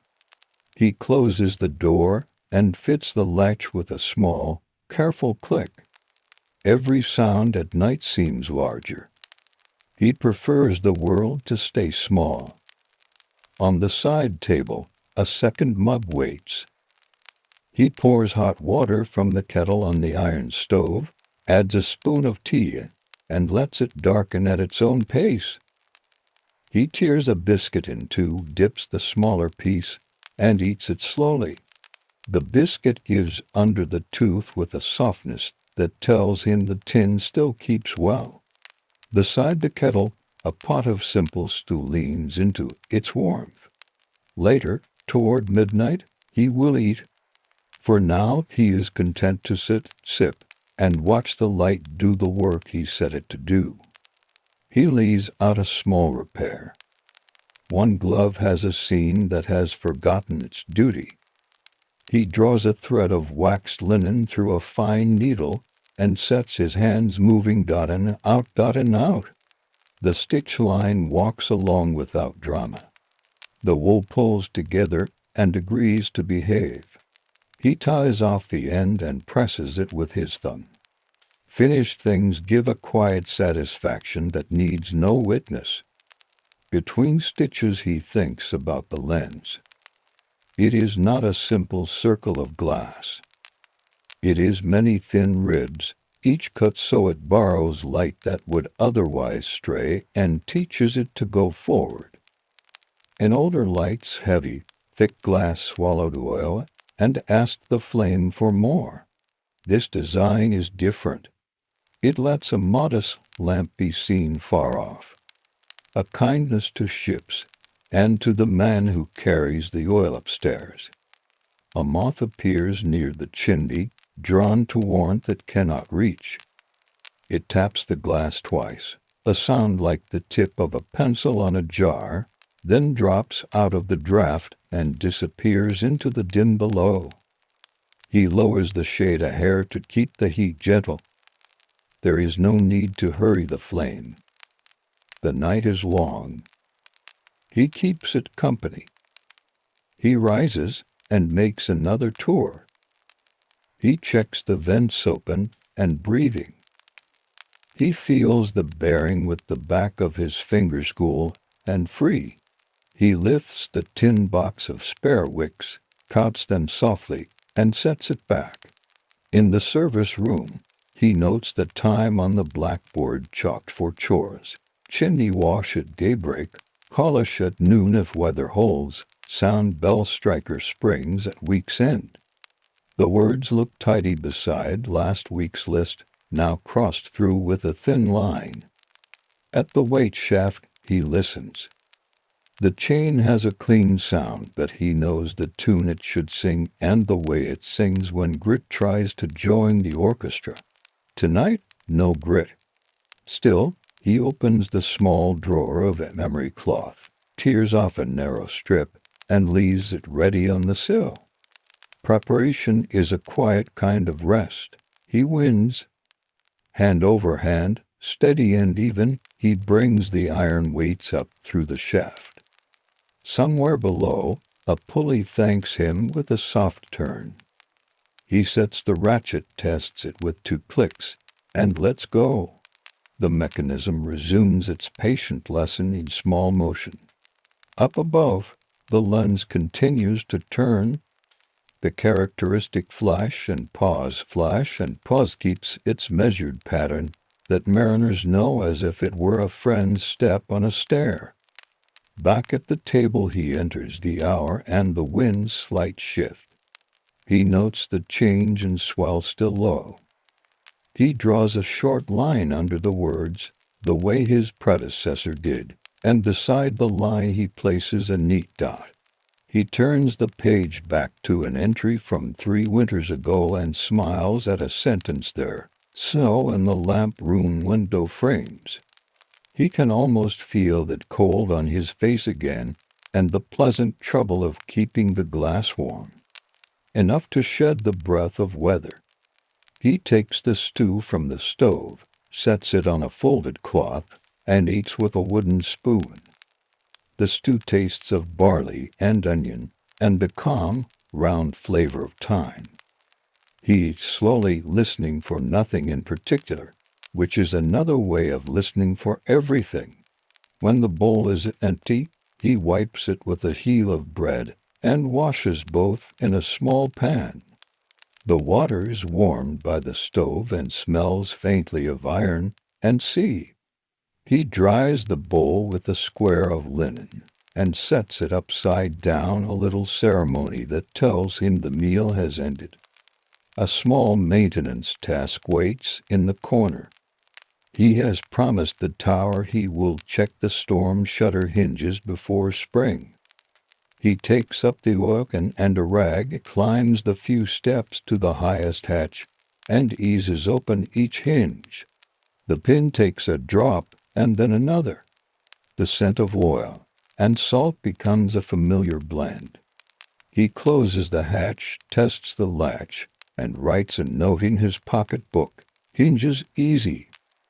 touch up paint when days turn warm. Sometimes a night carries fog, and then the keeper tends more than light.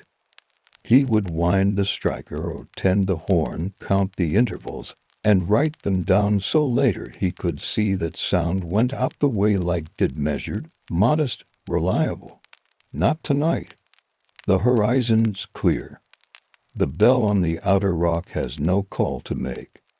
The sea keeps its soft breath, and the tower keeps its own. He sits again and opens a thin volume kept on a shelf for times like this. It is not a novel. It is a book of knots with little woodcut drawings. He ties one of them in a piece of spare line, unknots it, and ties it again with the other hand. The rope warms where he handles it. The knot settles into a pleasing shape, snug and symmetrical.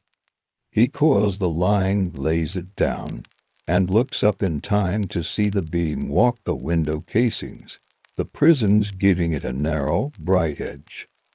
The wall clock lifts its voice to mark the half-hour. He checks the lamp again. The weak edge has softened. He takes the flak knife and gives it a gentle kiss, shaving a breath from one corner, then the other, until the line is true. He lifts the chimney, wipes a faint sigh of film from its inner wall with a strip of clean paper, and settles it back into its brass collar.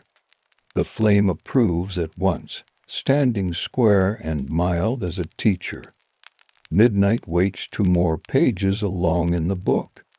He writes one last note for this hour. Light easy. See steady.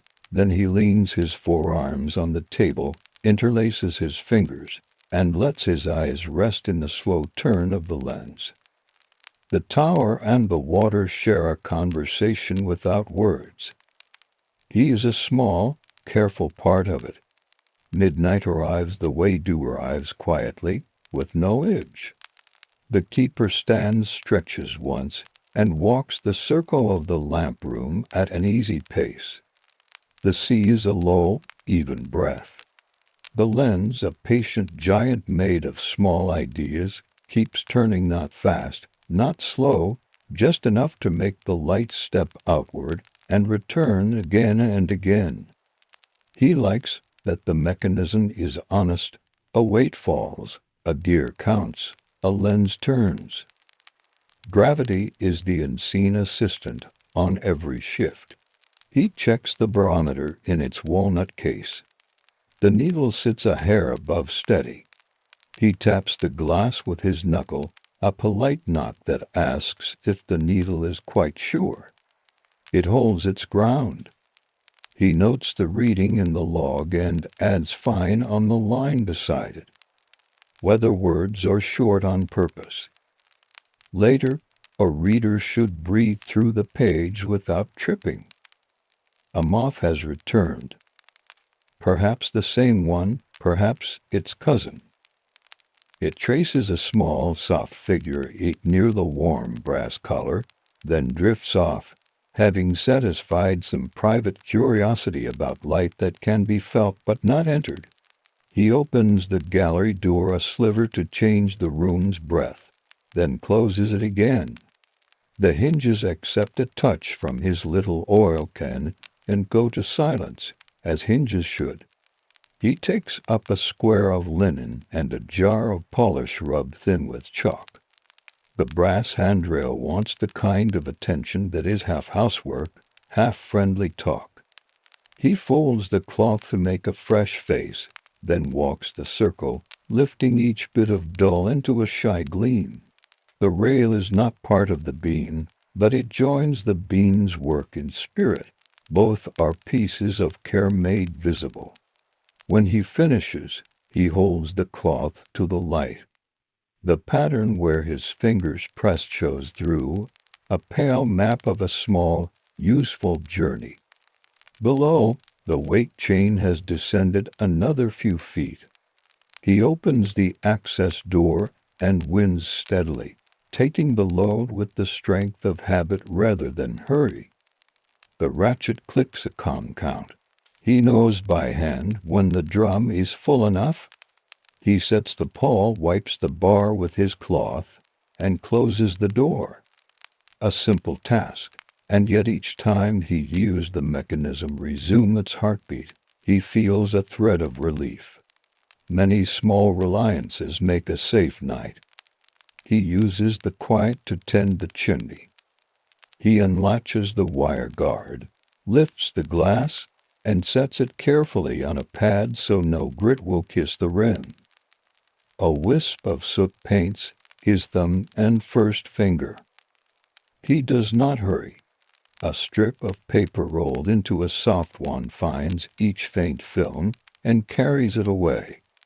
The inner face of the glass brightens by a shade you wouldn't notice in daylight, but here every improvement feels like a courtesy to someone far out on the water.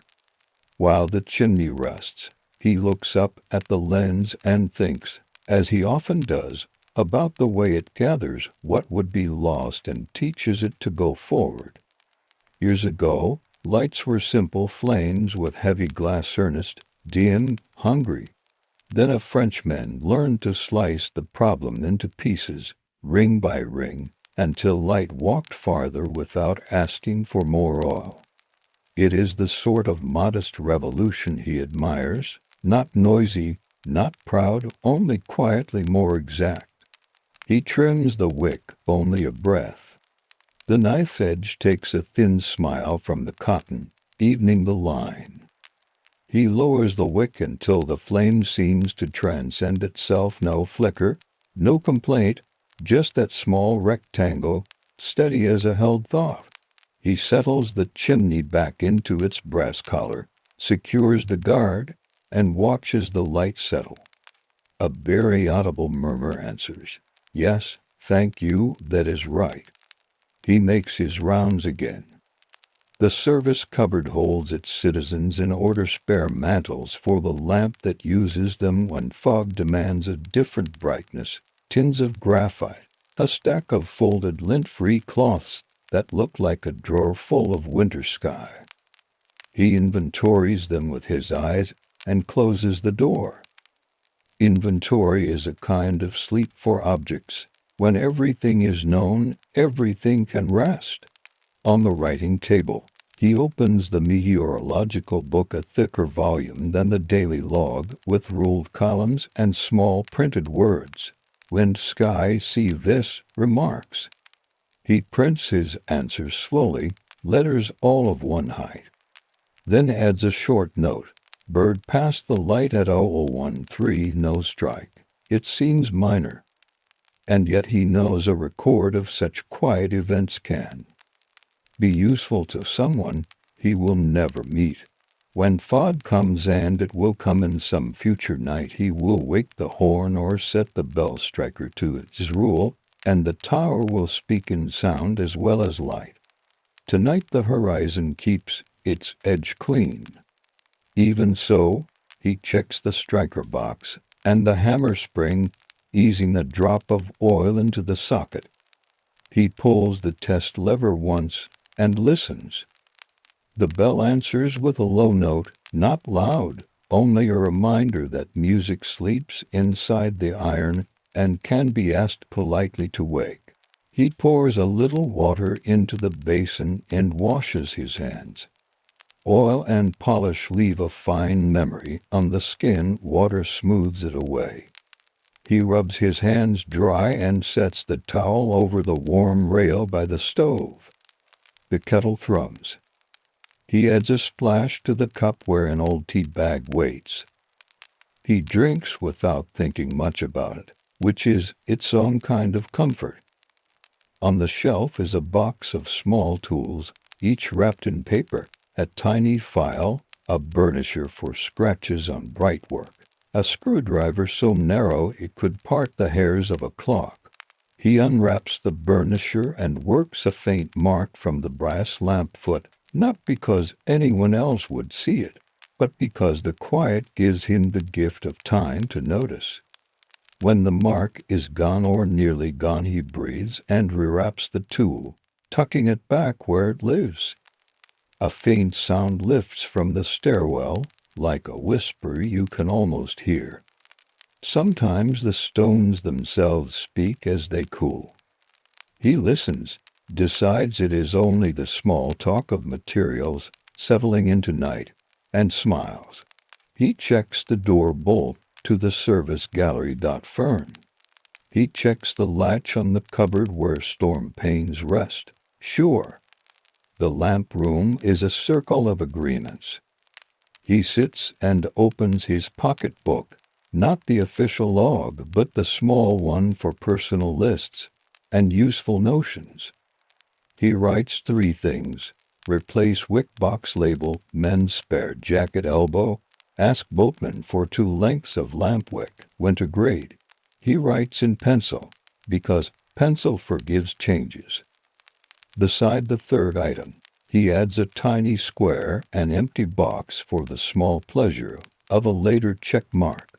The wall clock lifts its voice again, 1 o'clock. He wins the weights once more. The chain settles into its path with a soft sigh. He walks to the gallery and opens the door more fully. The night smells of salt and iron and something greener, kelp perhaps, fermented by the tide into a faint sweetness. He leans an elbow on the rail and looks where the beam points. For a long moment there is only water. Then a low light moves, far off, steady as a candle seen through glass. Another vessel, perhaps a coaster finding the lane. He watches until it passes behind the outer rock and reemerges. The light is small, but it is sure. He offers his own in return. Back inside, he closes the door and draws the latch. He checks the flame right so one wall well in the log, and lays the pencil across the gutter where he always leaves it. The pencil is square, not round. It will not roll off in the night. Little decisions like that prevent foolish moments later. He rests his hands on the table, feeling the wood's quiet warmth from the stove's patient work. He looks at the lens again. It is not made of one glass but many prisms, each held in a frame that has learned to trust the others. If one pane were missing, the light would still go out, but not as far, not as true. He thinks of crews on ships and villages on coasts, and how much of the world is this way: work shared, effort divided into pieces that carry together what would be heavy alone. 2 o'clock approaches. He feels the hour in his shoulders more than in the clock. He stands, smooths the cloth on the table with his palm, and circles the room once more. The lamp is content. The lens is sure. The sea is a slow metronome, counting a song the tar knows by heart. He draws a breath and lets it go. The night is long and kindly, and full of small duties that make a large safety. 2 o'clock becomes 3 without changing its step. Night keeps walking. The keeper's world is a ring of glass, a lamp's soft heart, and a circle of floor that never ends because it is already complete. He feels a small hunger and answers it with a biscuit from the tin and a slice of hard cheese wrapped in paper. The kettle gives him a second cup. The tea is pale and a little tang. It is enough. He sets the cup near the warm iron of the stove and opens the lamp cabinet where the day's measures live. The brass dipstick, notched and numbered, tells him the level in the reservoir. He notes the figure in the log. Economy matters more than pride. A good keeper uses no less and no more than the lamp needs. He draws a small funnel from its hook and polishes the lip with a cloth so not a grain of dust will ride the oil. He pours by inches, steady wrist, quiet breath. Then he caps the can and wipes the thread of the cap with a twist of cloth so the next turn will be easy. The lens turns, and he turns. He cannot help mirroring it. Every few minutes he makes the circle to be sure that nothing has changed. Nothing should change. That is comfort. Even so, small things ask for a touch. A set screw takes a quarter turn to be more confident. A loose screw on a wooden trim rail wants its seat and finds it. A tiny spider has cast a single trial line from a frame to the service ladder. He winds the line round his finger, carries the thread to the door, and sets it loose on the night air. The spider will write again tomorrow. He hopes it chooses a corner that will not catch the beam. The chalkboard where he keeps small reminders stands beside the log. He rubs out yesterday's square and writes Polish prison frames upper tier and Czech gallery bolts west side. The board looks cleaner. He likes lists that fit in a single glance. A long list is like a long sea. You can sail it, but you should choose a course. He opens a drawer and takes out a tidy roll of cotton tape and a needle. The left elbow of his spare sweater has grown thin where it leans on the brass rail during watches. He threads the needle and mends without looking much because hands can remember a stitch when the eye is busy with the lamp. In the quiet, a thought comes that he has not had in years. His first month on duty, when every sound seemed to carry a warning hidden inside it. Now sounds are simply themselves. The faint shiver of the lens carriage is only the carriage. The sigh at the gallery door is only the hinge remembering a day of wind. The wait's slow descent is only time in a visible coat. He finishes the mend and bites the thread. He strokes the patch once, pleased that it lies neat. He turns his palm to the lens. Even at arm's length, he can feel a soft radiance on his skin. The light is warm, but not hot. The room is warm, but not sleepy. Balance is a kind of skill. He takes up the chimney cleaner once more and checks for any new breath of soot. The edge remains clean. He sets the tool down and closes the little drawer with the quiet click that good wood makes when it meets good wood. A change comes slowly, like someone entering a room on soft feet. The temperature nudges down.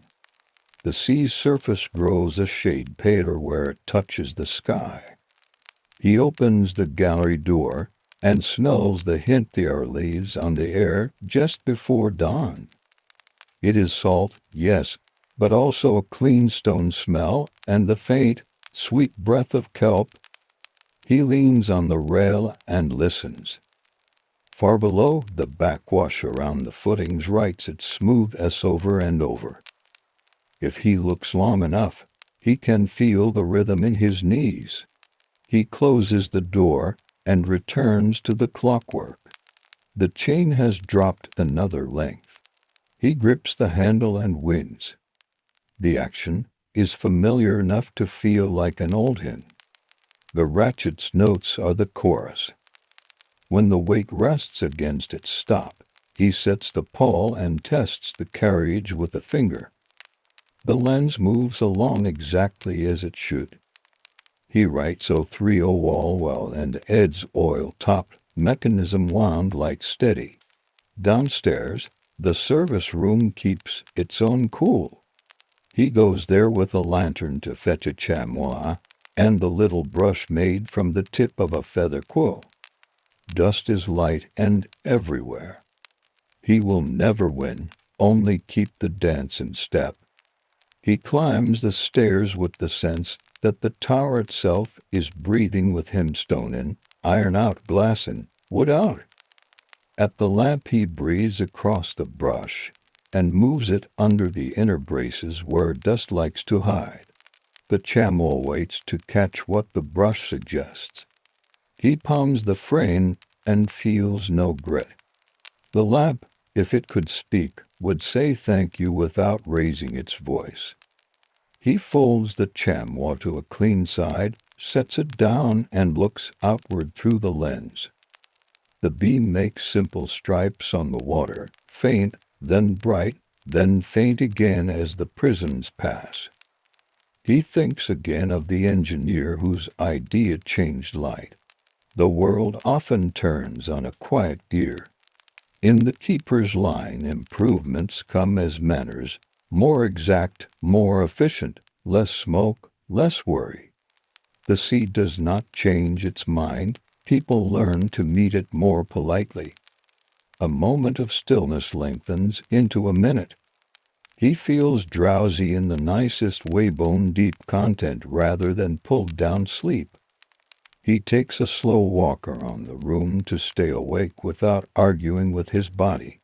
On the south side he stops, at the little shelf that holds a few books. One is a tide table. One is a handbook on lighting apparatus with careful drawings. One is a thin volume of sea songs that he never sings out loud but reads to feel how words were arranged aboard crowded decks. He opens the handbook and looks at a diagram of the lens he tends. The page shows the lamp in cross-section, smoke dome, wick tube, gallery, ventilator, a family portrait of parts. He likes how the names are practical and unpretentious. In service work, things are called what they do. He hears a faint tapping in the stairwell and knows it at once. The wire line the boatmen leave for messages when weather makes landing unhandy is knocking the stone outside in a vagrant breeze. He makes a note to check the pulley at daylight. If it squeaks, a drop of oil will do. He closes the book, returns it, and stands a moment with his hands on the shelf, feeling the grain of the wood under his palm and the warmth that books keep long after hands have left. The stove ticks. He opens the little door and shifts the coal with the poker, then closes it and leaves the vent a width of a thumbnail. He sits again, comfortable, careful. He does not let the chair scrape. He lets his gaze rest on the lamp's heart until breathing and light seem to share a single measure. In the log he writes one more small line, bird passing again at 0320. No contact. When morning comes, he will wipe the outside panes with care, in case a night traveler brushed glass. At the 3:45, he goes down 2 flights to the ore room to be sure all tins are sealed and the floors clean. He likes a room that smells only a little of its work. He wipes a dark finger mark from the neck of a can and sets the rag with the others for washing. He looks at the supply ledger. Next delivery in 6 days, weather willing. Wick stock is good. Polish is good. Cloths, putty. He pencils a check mark beside each and feels that quiet little lift that comes when nothing demands a chase.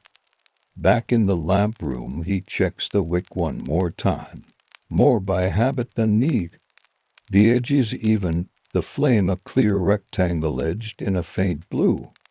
He lowers it a hair, the width of 2 coins, to rest the mantle of light as dawn thinks about arriving. The lens keeps its patient walk. The sea answers by existing, which is all he asks of it. He looks at the horizon line. It is not brighter yet, not really. But the dark has softened at the edges, like cloth held to steam. Another hour, and the gray at the base of the world will admit it is morning. Somewhere between 4 and 5, the tower feels the world tilt toward morning. The darkness loosens its weave.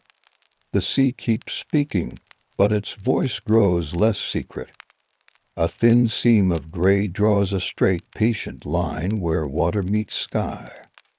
The keeper looks at it and does not hurry. He knows that light is a tide with its own pace. He checks the lamp again, not because it needs it, but because looking is part of keeping. The wick edge is even. The flame sits low and clean. The lens walks its circle. He sets a hand on the brass gallery rail and watches the sweep pass over little foam that has gathered in the lee of a black rock. The foam accepts the beam, then lets it go. This seems exactly right. A small wind pads around the lantern room, exploring the joints. He opens the ventilator a finger's width to ease the warm air upward. The faint sight of his breath earlier has gone. The room is temperate and calm. He lets the clockwork carry the lens a few more rounds and listens to the steady contact of gear to tooth. Then he lifts the winding handle, adds a short turn, and sets it down. He will give the mechanism one last cycle before he stands the lamp down for the day. On the horizon, the first pale bronze rises under the gray. He could mark it without a clock. Even so, he takes the pocket watch from its place by the log and hears its tiny, confident beat. He writes 0440 first light on rim. A single gull shows itself, wingtips level, using the faint lift above the water. He smiles and goes about the ordinary beginning. He opens the small cedar chest that holds the day curtains and the lens cloths. The cloths are soft linen, washed many times. He lays them in reach, then checks the chimney cleaner and the soft-bellied brush. He will not use them until the flame is out and the glass is cool, but he likes to set the tools where the next reach will be easy. He straightens the tiny felt pads that keep the lens door from tapping and makes sure the oil can's cap is tight. He closes the chest and rubs the smooth lid once with his palm, an unconscious habit, a little greeting to the wood. The eastern seam lifts another shade. The beam, now passing through a world that has begun to remember color, feels thicker, almost visible from inside the lantern. He turns the wick knob the gentlest degree, lowering the flame until it thins and flattens, a small, obedient ribbon. He waits. He lowers it again. The flame becomes a line, then a point, then nothing. A last slip of smoke rises and disappears into the ventilator. He leaves the chimney in place a few breaths to let the heat climb, then opens the frame and the air is fresh and cool. The room takes a long, soft exhale. He stops the clockwork and eases the pawl so the carriage rests. The weight hangs still in its shaft.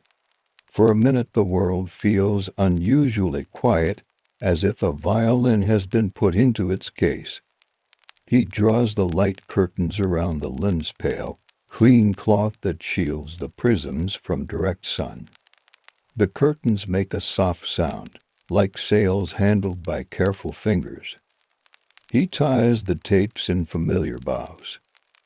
The lantern room becomes a little chapel of diffused morning. With the lamp cooling, he lifts the chimney by its wire bail and sets it on the iron stand meant for it.